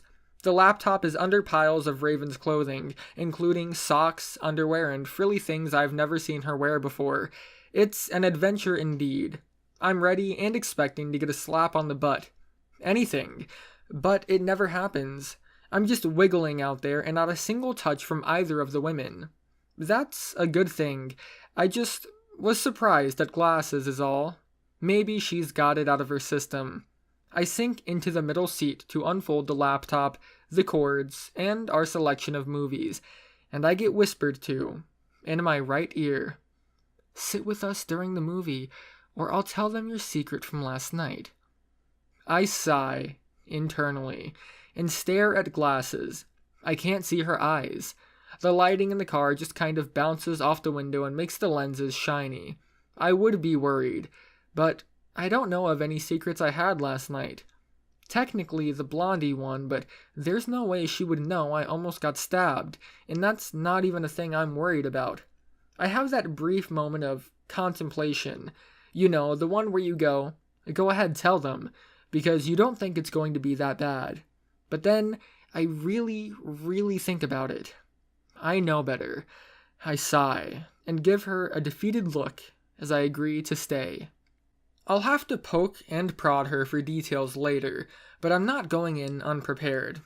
I suggest a blondie come back here with us too, either 4 in a row or she can sit on a lap or something. More girls back here, the better for not getting teased the entire car ride. I offer Raven too, but she's not interested for some reason. We're already breaking laws, and she can have my lap if she wants. I offer, and no dice. Alright then, I guess. We decide if nobody is going to be on the 2 front seats, we'll fold them down. Makes the entire middle of the car floored. Really cool, actually. Snacks and drinks are passed out. We scoot the cooler into the middle, and everyone gets to stretch their legs out flat, and the laptop goes on top of the cooler. Blondie at first tries to sit down as the 4th member of the row, which is really tight, and we decide isn't very comfy, so instead, she decides to lie down across us all, which doesn't work at all. Then she tries laps, which doesn't really work at all either. I won't let her sit in mine. She's a bigger girl than Gadget, so that doesn't work out, and Glasses has to lean at an awkward angle to see the laptop. Gadget ends up on my lap, Glasses to my right, and Blondie to my left. Gadget is shorter than me, sits in my lap nicely, and doesn't fiddle too much. It's perfect. I try to find an innocent place for my hands. That's not a thing that's possible. I can't get my hands to my lap, and that would be on her butt, so that's off limits anyways. Her lap isn't really anything, but feels wrong to me. Wrapping my arms around her feels wrong too. Leaving my hands at my side just as limp, wet noodles was a choice, but Glasses was wearing a skirt. I better not risk that. I find the perfect place to put them. I wrap my arms halfway around and sink them into Gadget's pockets. I bet it looked cute. It would have looked cuter if they could have seen what went on under the blanket Blondie threw over everyone. Gadget dropped her hand down to her pockets too, which surprised me. Put them right on top of mine, fingers neatly but softly interlocking. Adorable. Gadget and I were weird. It's not an easy thing to explain. Friend zone is the closest approximation, if you want to pretend I was alpha enough to friend zone her, but it really was all her. More like a lack of worry. She wanted me as anything more than a friend. Blondie was always worried I would slip up and give her the wrong idea, always playing that line from before. Glasses wanted me to give her the D, and Freckles wanted to give me the D. All politics all the time with everyone else it seemed, but not Gadget. And I liked that. She could wash my back and talk and not have it be sexual. She could hold my hands in her pockets because it's just a nice way to watch a movie. And she could watch me get a blowjob as I stared into her. Alright, yeah, fuck it. Alright, I liked her. Shut up. Consider her a sister, though. Off limits. No matter how adorable the hand-holding was, what wasn't so adorable was the movie we were going to watch. The girls decided on the 2006 Casino Royale, James Bond's, and I was in for 2 hours of them telling me how hot Daniel Craig was. They didn't disappoint. They love his face. They love his eyes. Raven's even commenting and she's not even watching. Trying to make me jealous, maybe. How can I be jealous? Really, though, he was pretty hot. You guys know I love eyes. And that guy has some really nice eyes. Just don't tell anyone I said that. Fantasizing about Daniel Craig while I'm covered in girls. Hell yeah. This is the life. Was the life. Because about an hour in, Glasses started fiddling around. Yeah, I knew pure relaxing movie watching wasn't going to end well. I feel her hand find mine, and I couldn't snap out of the pockets fast enough. She finds out. No grins, no smiles. Glasses gives Gadget and mine combined worried faces a frown, which changes Gadget to horrified. Her hand snapped away and onto her lap. It wasn't really anything perverted, just innocent. I can't read minds, but I guess Gadget felt bad for giving me advice for Raven all the time, and then holding my hands. I don't know. In my mind, I could explain my way out of this easily, and Raven wouldn't care, but I could see how it probably looked. More politics. Now it seemed like I was secretly romancing Gadget. Great. Hurt eyes. Sad, sorrowful Amber. That's what I saw as Glasses pretended to watch the movie, but her mind was whirring. I could hear it. Little gears and mechanisms inside her head with plans I couldn't even imagine. Wait for it. Wait for it. More of the movie passes. It was alright, not the best. Then Glasses leans over. Here it fucking was. Hey, if you don't want me to... What? I whisper back, interrupting her. I realize probably Gadget can hear everything I'm saying, even if I'm quiet, so I clap my hands over her hood where her ears should be, and I start whispering up a goddamn flurry. What are you going to fucking do, blackmail me? I don't stop with just that. I knew exactly what she was going to do. I bet you just took off your panties right now. That's what all that squirming was. Then you were going to threaten to tell I was holding another girl's hand if I don't finger you or fucking something. Even though you know I don't want to fucking break up with Raven. And you know I'm not cheating. I bet you'd spread that just thin enough to make it seem like I'm a shit person for some reason or another, huh? Ice, hot fire. I spit that. I give her as much of a piece of my mind as whispering will allow. I accuse her of all kinds of dirty things or low-down schemes. I can see the spittle flying out of my own mouth, landing on her cheek. She's not saying anything, not even fully looking at me. I talk until I'm out of breath. I breathe, go silent, and then talk more. I ended off with threatening to tell everyone that she's been trying to seduce me. She looks sad, and I feel like shit. But whatever, I called her ploy. I'm not giving in to her shit right now. She stops, and stares off into the distance for a bit. I've still got my hands clapped over Gadget's ears, but she's not struggling. She understands. I bet Blondie heard a couple choice words, but nothing too important. The movie must have drowned out most of it. Road sounds, the rest. Glasses turns to face me, and smiles. I realize I've lost somehow, some horrible way. I don't know how, but I've lost. I drop my glare, and she finally speaks. No, I just have to go to the bathroom, which she mirrors to our driver up front. Wow, I'm a dick. I stop talking. I'm so embarrassed. I wish everybody else was dead. We decide to pull over at a town for lunch, and a rest stop. When I say town, I mean it's the first town we've seen. I've long since let go of Gadget's ears, and she doesn't say anything, so I'm pretty sure she couldn't hear. Blondie just starts talking up about how cool Daniel Craig is some more, so I'm pretty sure she didn't hear a damn thing. I get a couple of odd looks from Raven as we pull into a gas station. I know she didn't hear. There's no way. We all kind of pile out, or at least I do.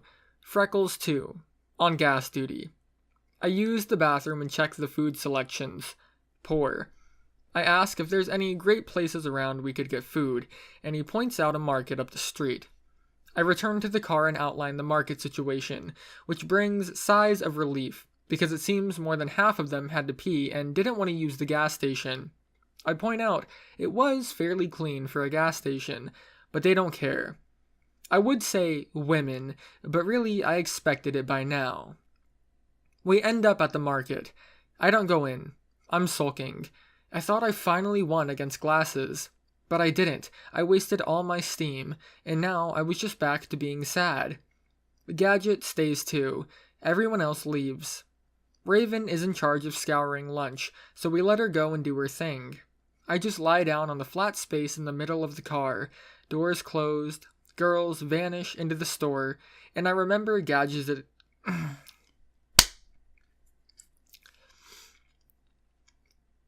And I remember Gadget is in here when she talks. You did that on purpose, right? What? What did I do on purpose? Now I'm worried. What did I do? I ask and she responds. You mean you did not? I thought you wanted me to hear. Fuck, Gadget, what the hell do I do now? Your hands were not on my ears. Oh. That's a revelation. Oh. I respond with that. I kind of think about it for a while, a couple of minutes at least. She's silent, and I'm silent. I'm pretty sure she doesn't want to talk first because it's a bombshell. That's the other half of the picture Gadget never saw. I only discussed the possibilities of my partner being disloyal, not the pressure I was under to be disloyal myself. I spread my arms wide and put them up so she can see them. Welcome to the club. In my mind, there was no way this was going to end in any way that could even resemble well. Better make light of the situation, because it's all going to hell real soon. I didn't tell mostly because Glasses was still my friend, and it wasn't the kind of thing you tell on a friend. Because now Gadget knew she was essentially a cutthroat backstabbing bitch, which Raven had no clue about. You don't pretend to be a girl's best friend and try to seduce her boyfriend. It happens, and lots of times it can play it off casually with a, I was just testing him kind of thing. But not here. Uncle Gadget heard everything I said. You can't play out of this one. To her, Glasses was now Dr. Claw. This is one of those places where the next couple of sentences are going to decide exactly how hard our group is going to fall apart. Which countries get involved, every weapon in our nuclear arsenal primed and ready to go. Missiles that should never have been launched, devastating secrets, insults and miles of hurt feelings raining down on the others in a firestorm. How much real nuclear damage there's going to be, who's going to be able to get to the fallout shelters in time, who's going to be hung out to dry in the ensuing battle. We should be popping our potassium iodide tablets now, and hiding. Guessing just at how long this nuclear winter is going to last. Glasses was a pretty strong pillar of the group, and it was a mutually assured destruction to attack her. I felt like curling up into a ball and just hiding under a blanket in the back. Really, I mean, what else was I going to do? I could throw down a rundown on how everything from this point was going to go, but there were only 4 real possibilities. 1. Gadget tells Raven.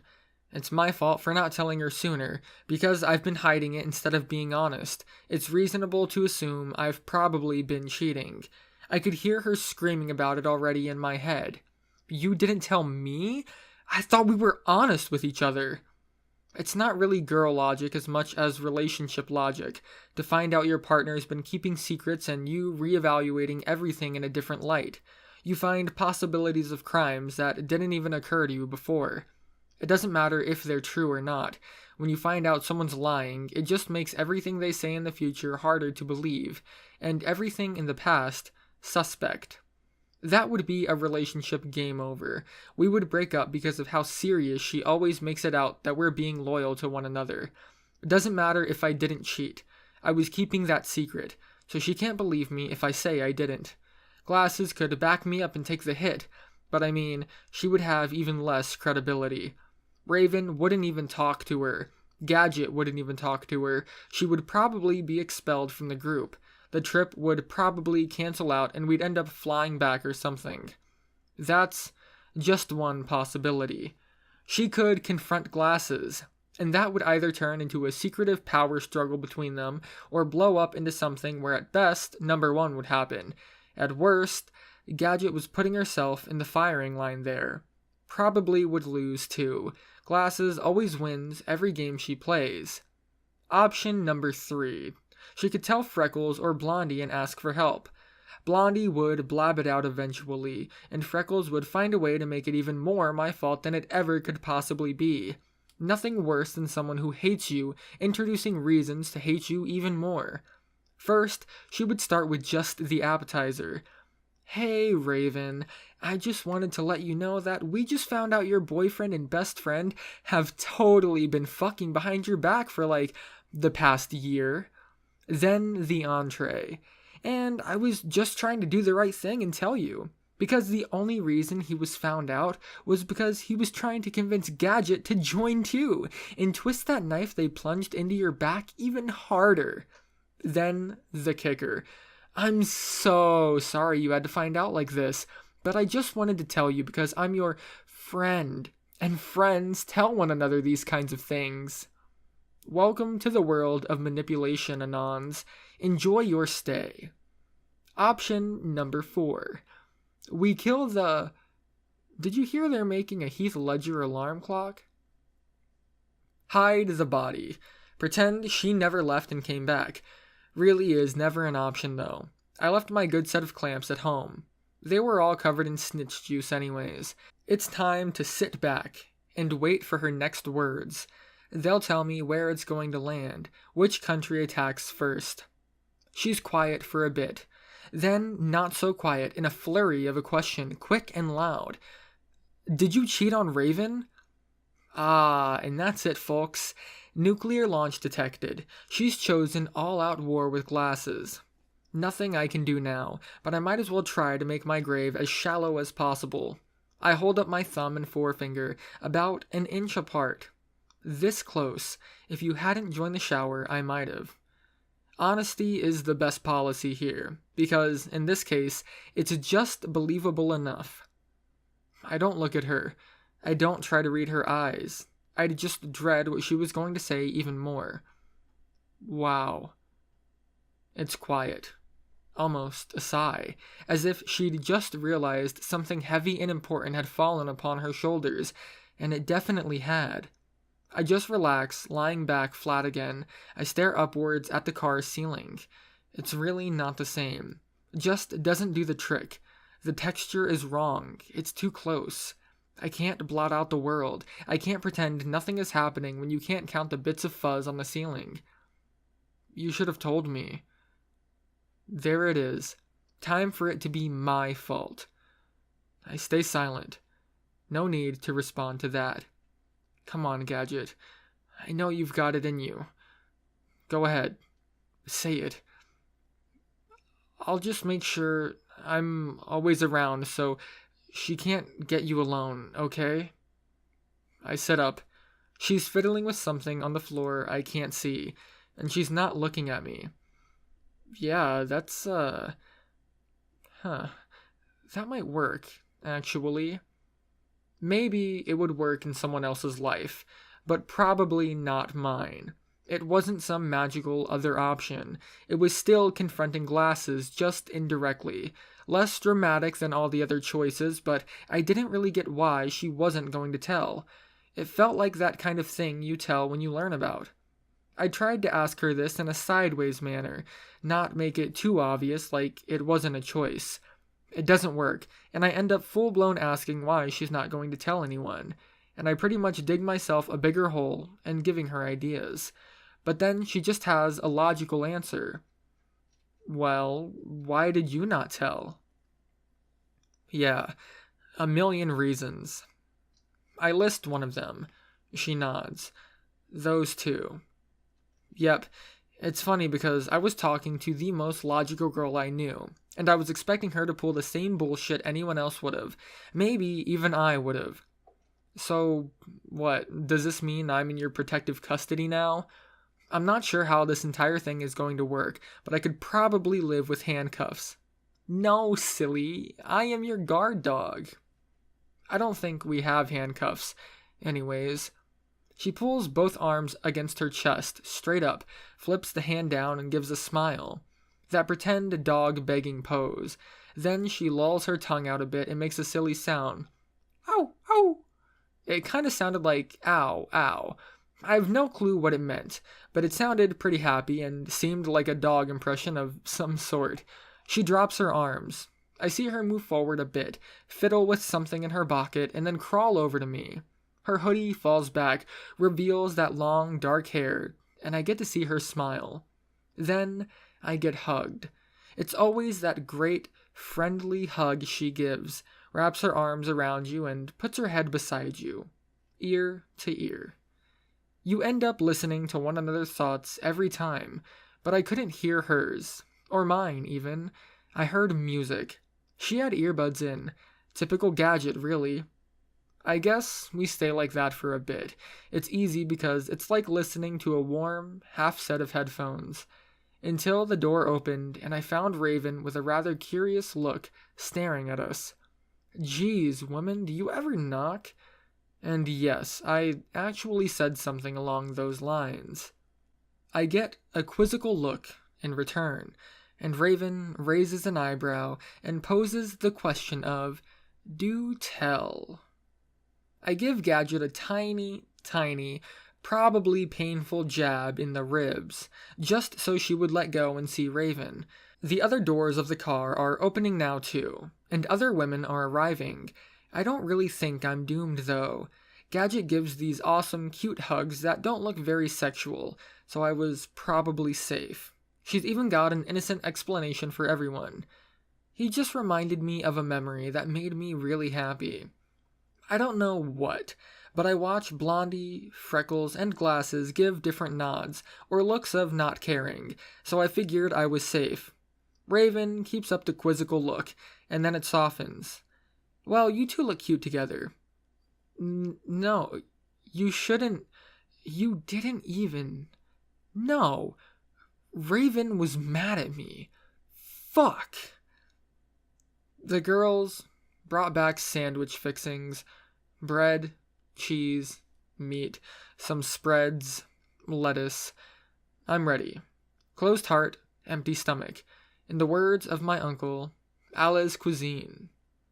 We bustle around making a lunch. Car doors open. Blondie, our resident chef of Kitchen Stadium. Secret ingredient, ham. We give her 15 minutes and she's prepared a 5-star feast for us as we lounge around talking. Judges give her 5 stars, and I don't vote. I'm too lost in thought. I just scarf down Sandwich Bro. He doesn't get the respect he deserves. I'm racking my mind for what could have possibly pissed off Raven. I just can't figure it out. I haven't done anything. Well, I've done everything, but really I don't know of any reason she would be passive-aggressive mad at me for. Maybe I'm wrong. Maybe she's not mad at me. I scooch over to sit next to her and do a test wrap my arm around. I get it all the way, and she doesn't seem to have any objections. Obviously, I was wrong. Just overreact. She shrugs my arm off and scoots away. Fuck. I get up and stretch my legs around the car for a bit. I do a couple of laps and end up standing over to the side with Glasses and Blondie chatting up a storm about something. I get closer. It's Daniel Craig again. I just stroll up and join the conversation nonchalantly.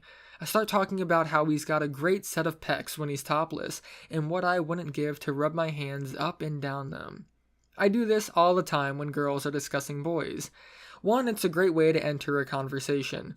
2, you can pretend you're one of them. Maybe they won't notice. You can blend in.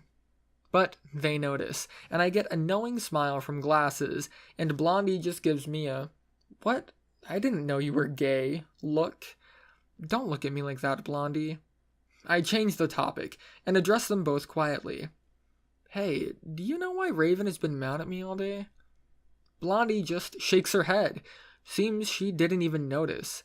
But Glasses gives me a glare, whispers a mean-sounding, "I told her," and leaves. Told her what? What the fuck? I just put up my hands and ask Blondie if she told Glasses anything. She shakes her head. That was it. That's all I could imagine she told her. What the fuck? Told her what? Oh man, now I'm just fucked. I'm going to have to ask Raven herself, and we're all done with lunch. There's no real chance to do that, so I just return to sitting in the back. She bustles around the car for a bit, with Blondie putting things away. She pops the back and they rustle around. Needs something or other we left back there. I don't pay attention. I'm back to sulking, racking my mind for things I've done. I mean, was Glasses really trying to test me? And she told Raven I almost cheated? Really? That's all I've got. I'm brought from thinking by Raven screaming at the top of her lungs. I really don't know how my mind works when that happens, but as far as I could tell, I was just there, right beside her, behind the back of the car, seconds later. Teleported, maybe. When someone important screams, you're there every time. Superpowers when women you love are involved, I guess. Tears are welling up out of her eyes, and she was holding her hand up in an awkward position. Blondie was doing her best to look helpless, apologizing profusely. I don't remember talking, but I growled at her, demanding answers. She tried to close the back of the car after they were done. On Raven's fingers. Ouch. I gave the hand a quick check over. Nothing broken, I'm pretty sure. Bruised, maybe, but the top of the back was glass and not that heavy. Just extremely painful. I glare down Blondie until she shrinks into a small girl, and I lead Raven away. My poor bird is crying, wincing every time she moves her hand. The entire area is red, blotchy, and the way she's holding it makes it look rather painful. Just thinking of getting my fingers slammed in the back door, it makes my hand hurt, imagining it. I try to shove that thought out of my head, but I can't. My hands hurt right now just thinking about it. I grab a cold soda from the cooler and have her press it lightly against where the fingers got hit. I try to hold her hand gently, be caring, compassionate, all that jazz. But it was that, and a bit of being afraid of her. She was letting me touch her, but between the blotches of red on her cheeks, the tears, and her 1,000-yard glare, she was pissed. At me. I could see it in her eyes. Emerald, like attack ships on fire off the shoulder of Orion, glowing, like sea beams glitter in the dark near the Tannhauser Gate. This girl needed chocolate, or a box of kittens, stat. I just don't understand what I did. Often enough, I could guess, but I was just out of the loop here. It was something small that I probably didn't even think was important. She doesn't let me touch her very long. She pulls the usual, "I've got it." Those words that mean you can stop touching me because I'm angry. I'm dying inside, trying to figure out what she's angry at me about, but I just don't have the chance to ask. She ends up back in the front, nursing the fingers softly against the cold drink. I end up in the back. Really, nothing about the seating order changes. I just end up in the corner instead of the middle, with Gadget curled up in a way that just plain stopped Glasses from even whispering to me. Poor Glasses decided she wouldn't even bother, and ended up on the other side, Blondie in the middle. So I guess technically, the seating order changed completely. We finished the Bond movie, with town long behind us. Still fucking nothing out here. Desert and shrubs. We would pass a mountain sometimes, I guess. Uphill, then downhill for a bit.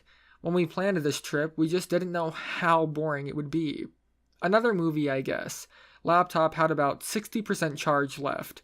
Raven wanted to watch this one, and then crawled out of the front seat back to us. Her fingers were better, but she winced a couple of times crawling. Blondie apologized more, but we all knew the truth. An interdimensional, time-traveling, murdering assassin. I gave Gadget a nudge, and pointed out she had to give up the throne for the rightful queen. She was fine with that, and started to get up before Raven stopped her. "No, it's fine. I'll sit over here." She ends up curled up on Glass's lap. No. I can tell Blondie feels awkward, squeezed in the middle. Poor thing. We needed to pick her up a cute boy along the way to keep in her lap. I offered to share Gadget since that's the closest thing we had, but she refuses. Your loss. Blankets go back, and although I'm tempted, I don't try to hold Gadget's hands. Weirdest thing, I can't remember a damn thing about the movie. I don't think I cared, and we all know what happens when I'm watching a movie I don't care about. My hands wander. Problem is, I was sitting next to Blondie, and Gadget was on my lap. I pick the girl in my lap. It's not intentional though, it's like a mindless thing I've done with Raven for ages. I don't even realize I'm doing it. My hands end up in different places. Legs, stomach, she's got clothes on, and really it wasn't much of feeling anything. I don't know, hands on a leg, maybe a stroke along the inside of a thigh. I end up looking over, watching Raven as I'm doing it. Her cheeks are still blotchy and flushed from when she was crying earlier. I saw her give a squirm every once in a while too. I can only imagine Glasses wasn't very comfy, but she was dead staring at the movie, intent on capturing every moment. It's only when I slip my hands under the jacket of the girl in my lap and place them on the bare flesh of her stomach, it's only then that she tenses up, and I realize I've been feeling her up the entire time. I freeze, mostly in surprise with myself. I don't get a chance to continue, or even consider continuing because suddenly Gadget goes all limp-like and slides down further into my lap. It means my hands move just a bit further up her stomach, and then off to the sides, and I'm no longer touching her. Her head is lower than mine, and she looks up backwards. Her eyes meet mine, serious circles of color glaring at me. I know that look. It's a, "What do you think you're doing?" look. I give her a silent sorry. She scoots back up, and my hands have been thwarted. Leans up and to my left between me and the window, like it's a pillow or something. I realize that she's actually opened herself up to more touching than she was before, practically sprawled out under the entire blanket, even up to her chest now. She's giving me a rather funny look. Those eyes are shining, not angry. I hope I'm not in too much trouble. She leans upwards and brings her lips to my ear, and lightly whispers, "Not your girlfriend." Yeah, I know. I'm sorry. I'm about to whisper that back before her second words. "No touching without permission." That one's soft. Wait. If I didn't know any better, I would say she was flirting with me. Well, I don't know how to handle that. If this was any other girl, I would say that was a flirt. Most girls that would even give me permission to touch them, or a sneaky beg for you to ask them nicely so they can turn you down until you beg. But this one just put on her headset and curled up into my arm and closed her eyes. I didn't risk it, and I wasn't really sure I wanted to push her anywhere like that anyways.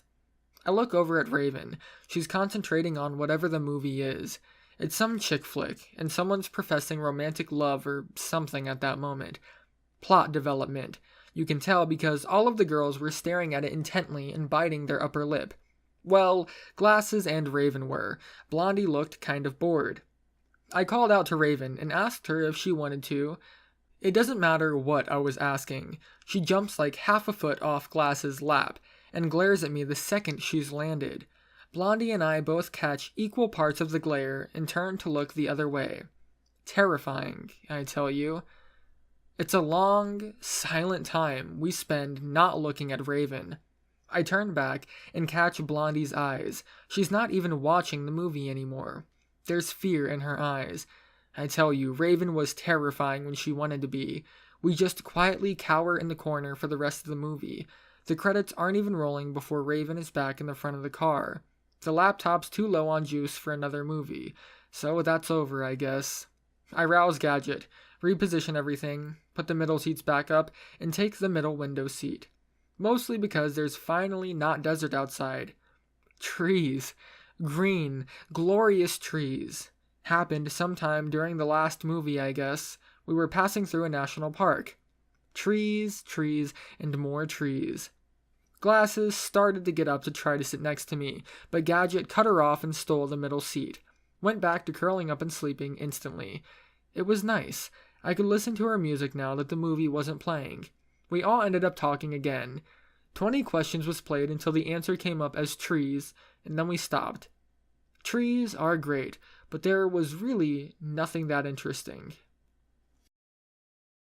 Freckles told us that this car trip was reminding us of her childhood. She lived somewhere in the middle of the country to begin with. I guess it was relatable as being flat and boring most of the time. I found that pretty funny. Freckles was pretty flat and boring after all. I didn't tell her this. Past that, we had nothing to talk about. We pass a couple of towns. It's mostly silent looking out the windows. A big, dried-up lake bed. That was kind of neat. Then another town. And then... no. More shrubs. No more trees, slowly back to just desert. This is suffering. Absolutely awful. At least trees were kind of bearable. We had been in the car for hours already, but then it just got worse here. The next hour was desert, and then the next hour was even more desert. And then the next. We even ran out of things to talk about. Shit, we were so bored everyone was dying. Gadget was fucking cheating with that sleeping, I tell you. I ended up waking her up and demanding earphones, which made it slightly better. For the first hour, we exhausted all of our snacks in the car, then our drinks. Then we told our life stories, and trust me, Blondie had a real tearjerker of a childhood. Just kidding, we all had boring stories, at least the ones we shared. I promised I would share if someone had something interesting happen when they were younger. We wasted the rest of the charges on the PSPs. We sat there for an hour, silently, and became delusional with boredom. We told campfire stories. We roasted marshmallows. We went fishing. Captain's log.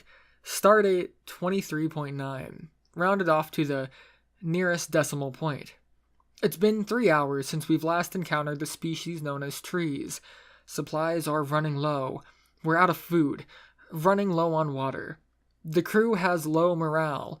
Can't go on much longer like this. We spot a rest stop. We all have to pee. Everyone gets out. The captains change places. Glasses wants to drive since we're a little more than halfway. Fuck, it's like 5 p.m. or something, and we've been driving for ages.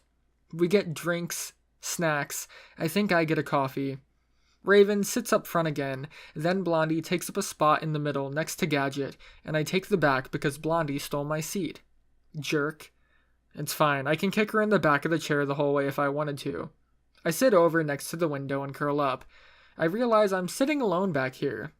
Oh man, I could totally fap and nobody would know. I chuckle to myself with the thought.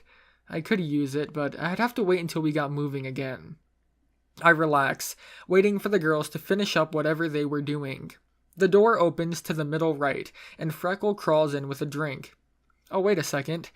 She looks at me. Mistakes were made. She sits down at the window across from me. Graves were dug.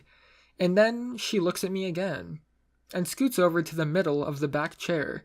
She whispers, I think we need to have a little talk. Glass's car still has claw marks on the back left window to this day. After the initial frantic hamster attempts to escape finish really wasn't very long, Freckles only had to file down my claws so that I couldn't carve a hole in the window to freedom, and gag me with a handkerchief so that I couldn't gnaw my way through the seatbelt holding me back. Rubber band my pincers so I couldn't crab tunnel out, clip my wings, take my spare tire, drain all of the gas out of my tank, even took away my reagents, so I couldn't cast a greater globe of invulnerability. She was pretty good at it. It took about a minute for me to give up the struggle to escape and realize none of the other girls were going to save me. I even saw Raven's eyes glint with an evil smile in the mirror. Alright, fuck it. What's the worst she could do? I put my hands behind my head and lean back. Come at me. She does. Fist right into my crotch. Now I'll be honest. She missed. There were at least 3 demigods. The janitor from Olympus and probably a lesser god themselves watching over me, because she gets my leg with her fist. Doesn't really matter. I still go down. She thinks she's won. I think she's paid me back from what I did before. I duck down and feign pain. I don't make a sound though. That should have given it away. If she was smarter, she would have realized where her fist hit. Or not. I mean, she had no experience with men, or so she said. It gives me the advantage. I go down only long enough to think, and then I've got my seatbelt off. I'm up again, and the look of surprise on her face is priceless. I could swear those eyes doubled in size. Then I had my hand over her mouth, and I wrenched her downwards. It didn't really work out how I wanted it. That thing that girls do when you're trying to force them to move in ways they don't want to move, what's it called? Struggling, rape, non-consensual movement. I think, as Freckles would say, I was oppressing her. Freckles wouldn't stop resisting my oppression, so she just didn't end up how I wanted. Instead, she ended up nearly upside down, with her head in my lap, looking up at me with those glaring eyes. I could feel the color in her eyes drain the color out of mine. That's how hard she was trying to fire beams of energy out of them and murder me on the spot. She couldn't say anything, though, because I was doing rather well at muffling the sound she was making. And then I realized if she started screaming, I would be shit out of luck. I didn't really know what to do about that. Threats, maybe? I leaned down and said the first thing that came to my head. Scream and I'll cut you. Except not really. I wish. I told her that if she wanted to keep the rest of her pubic hair, she would be quiet. Oddly enough, that got a laugh from her. Except it wasn't from her. I look up and Blondie has the biggest grin, and she's watching us from over the seat giggling. She realizes I see her and just asks, "The rest?" I'll have to tell you later, Blondie. I feel really mean. It's like somehow I just keep proving all her male stereotypes true, and then making them worse. I don't feel bad about it. She's asking for it. I just feel mean. The part that really gets me, though, is not so much her actions. It was Blondie, mostly. She was not only enjoying it, I think she thought Freckles deserved it. Freckles was back to flailing at me. I don't think the threat worked, because I can't hold her mouth and her arms at the same time. She gets multiple hits off, and a scuffle ensues. Glasses yells from the front of the car. What's going on back there? This leaves us both frozen in place. I'm sitting up and I have her arms pinned down against the seat while she's lying on her back. My stomach is over her face. Blondie just turns around. Freckles tried to punch Storybro in the nuts. I think he's trying to rape her. Mind you, she couldn't keep a straight face through that. She was giggling hard at the end. Freckles starts yelling at that, and I have to pin her mouth closed again. I hear Raven respond with something like, "Shame she missed." Still, she deserves it. Thanks, Raven. Root for the opposite team at the same time, why don't ya? Glasses was more understanding. There will be absolutely no rape in this car, young man. Aw, but Mom... The thing was still all a big joke to us. I stopped laughing at Glasses and turned back to look at the girl I was pinning down, make some stupid comment like, "Aw, looks like you're in luck today." Then I leaned back and met her eyes. She was terrified. Not fake terrified, not fake crying like she usually did. The fact that I was male, holding her down, and she couldn't do anything about it, it really got her. I was holding her mouth, covering her face, but her eyes said plenty. They were those eyes that I never wanted to see. The eyes of a scared little girl. That brought back memories I didn't want back. Especially the green. I didn't want to see those eyes in green ever again. I backed away and took my seat again. She was still lying down, had her legs pulled up so she would fit. I guess she was staring at the ceiling. She was She flipped over and somehow had her hands around my throat in like half a second. Holy fuck, I let my guard down. I managed to yelp and kind of kick away and back, but there was a window there and I just banged my head.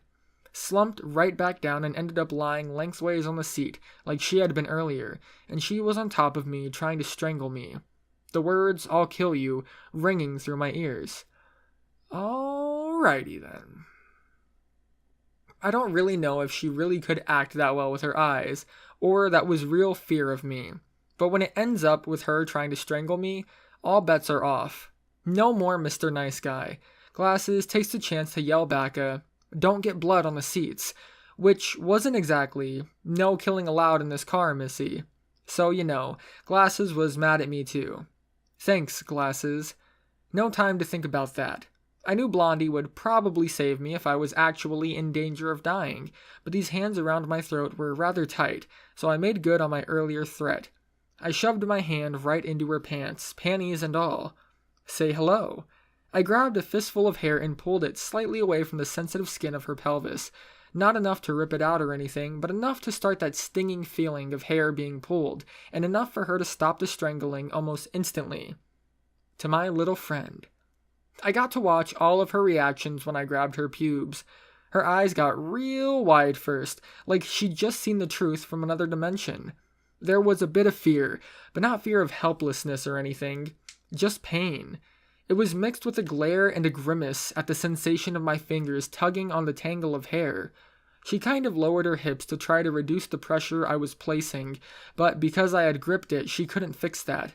Her hands went from my throat to my shoulders, and then collapsed along with her hips.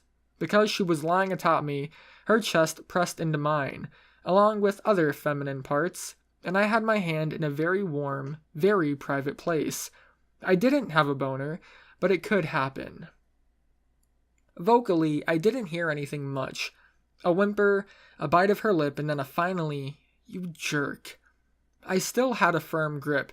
I wasn't sure if I was supposed to demand an apology and not get one, or just hold on like this for the rest of the ride.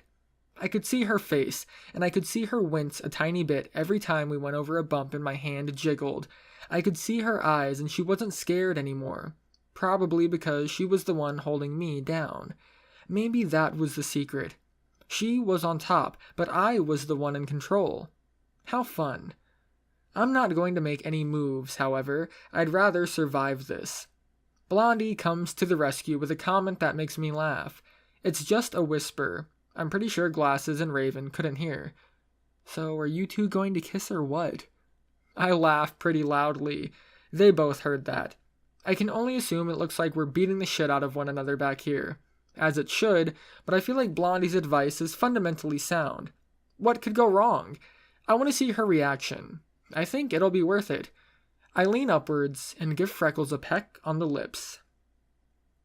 Truth be told, a lot of things could go wrong. I pull back, and Blondie is giving a little tee-hee, almost a cackle. The girl above me wasn't screaming, or attempting to murder me. Obviously she liked it, or she had someone with a firm grip on her pubic hair. One or the other. We can pretend it was the former. Her eyes don't scream malice, however. They're back to light green and softer. Maybe understanding, recognition, and possible curiosity. She wasn't smiling, but she wasn't frowning either. I had to test it. So I leaned upwards to give her another kiss. She pulled back, just enough to let me know she didn't want it. Not that far, though. It's like she just suddenly stopped after she pulled back an inch. I'd like to pretend that was reconsidering, too, but remember where I had a firm grip. I contact her lips again. This time it was a deeper kiss. The major difference was that it wasn't just lip to lip. She pressed back. I could have also been pulling, but at that point I was pretty sure she was willingly kissing me. It was very reserved at first, and then just opened up rather quickly. Before I knew it, her tongue was in my throat, and I had to fight off her advances with twirls and dancing of my own. I managed to fight back, though, represent for my male brethren, and get into her mouth a couple of times, but that's not very long before she was back in mine again. I'd never actually had a kiss like this before, where one side just needs to win so badly they don't give you any chance to fight back. I tried, I really did, but I think I lost all over, until I made advantage of where my hand naturally was. It was close. It couldn't hurt. I released the grip I had on her hair and dropped my fingers lower. I found her slit, and it wasn't actually wet. Sad face. It was moist at best. I set to rubbing to fix that. Her change in demeanor was instant. It was like she lost concentration all of a sudden. My troops have room to attack, and I chase her tongue back into her own mouth, which was just a trap, because the second I get my tongue far enough into her mouth to get a good taste, she bites it. Oh, I'm moaning into her mouth. Not a good hurt. She won't let up, and it's really hard to think through the pain, so I just do what comes first. I grab a patch of pubic hair and make good on my threat. I rip a good chunk out. She exhales instantly into my lungs. Hot air. A muffled yelp, but she stops biting. I can see tears well up in her eyes. Too bad, and I taste blood. Mercury, sweetest of the transition metals. Don't correct it. It's a great reference, you jerk. I return to kissing and she follows. I give a little tug on the hair I haven't pulled out, and give her tongue a little nip. It's a message. She understands.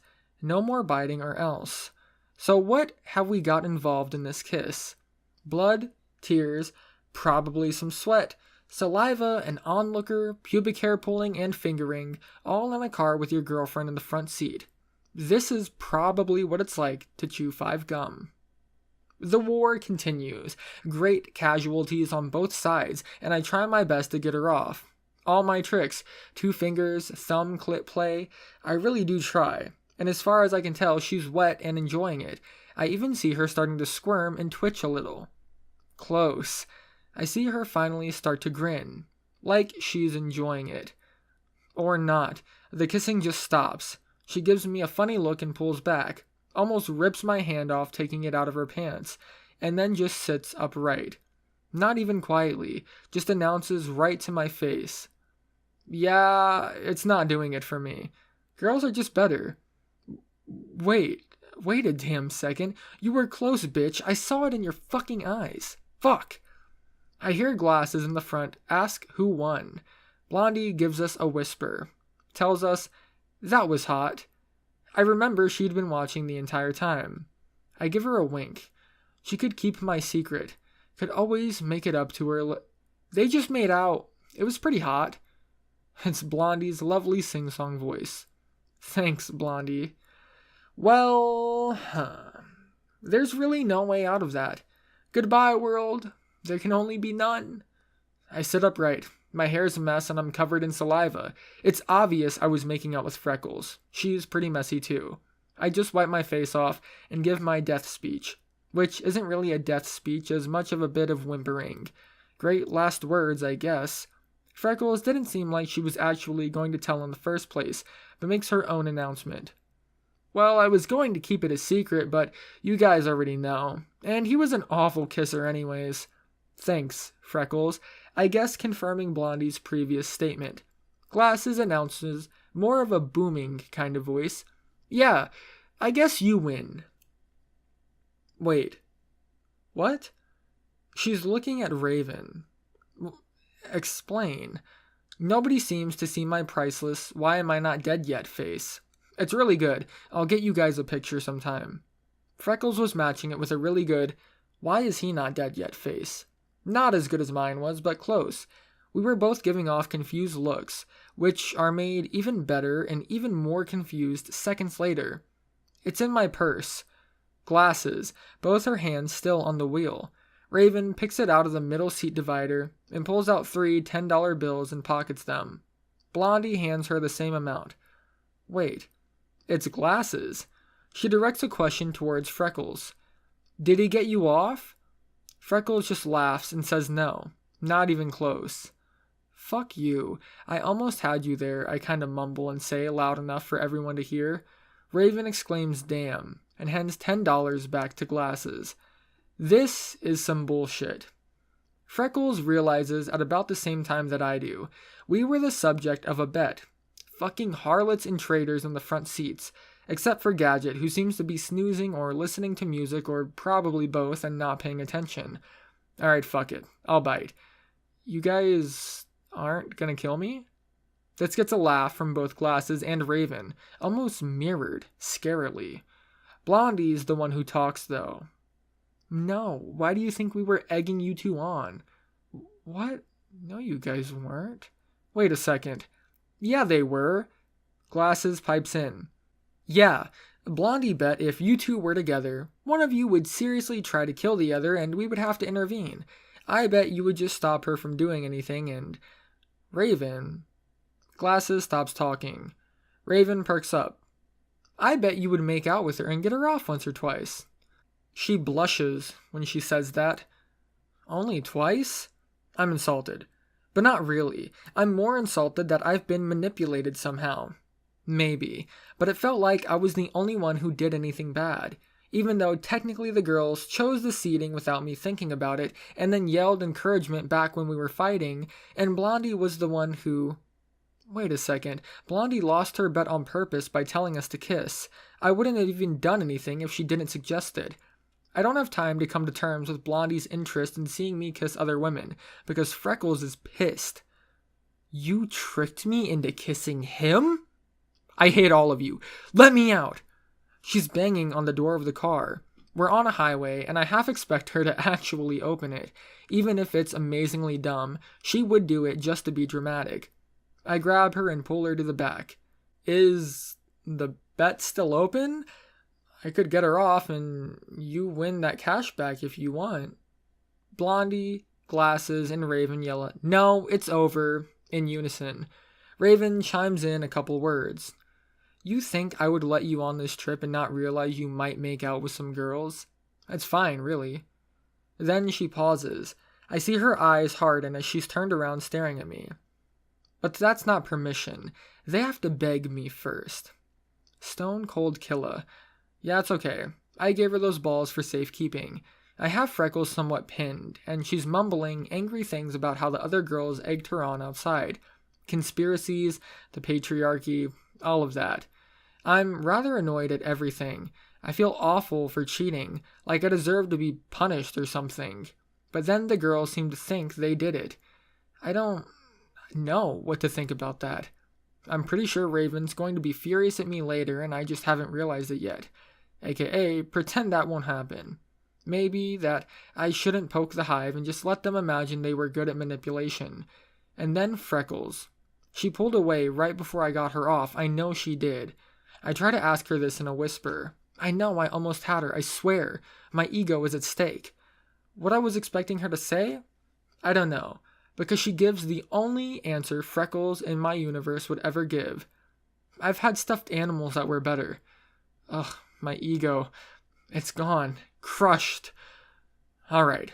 Might as well go for the last question on my mind. Zealotry aside, I need to know. Raven, does that mean you weren't mad at me? My life. You just won me $50. Yeah, I knew she was just pretend. But yeah, you're still in deep shit for earlier. What? Come on, what did I do earlier? That's a squeak. I'm pretty sure my voice cracks. God damn it, Glasses. Telling Raven I'm doing shit I never did, I swear to God. You and Blondie, we're gonna talk later. That's Glasses. She's dead fucking serious. What? Blondie? I'm hollering at her. What did you tell them? She's got her hands up in the air like I've got a gun. I didn't tell them anything. It comes out as a really high-pitched one word. God damn it, Blondie.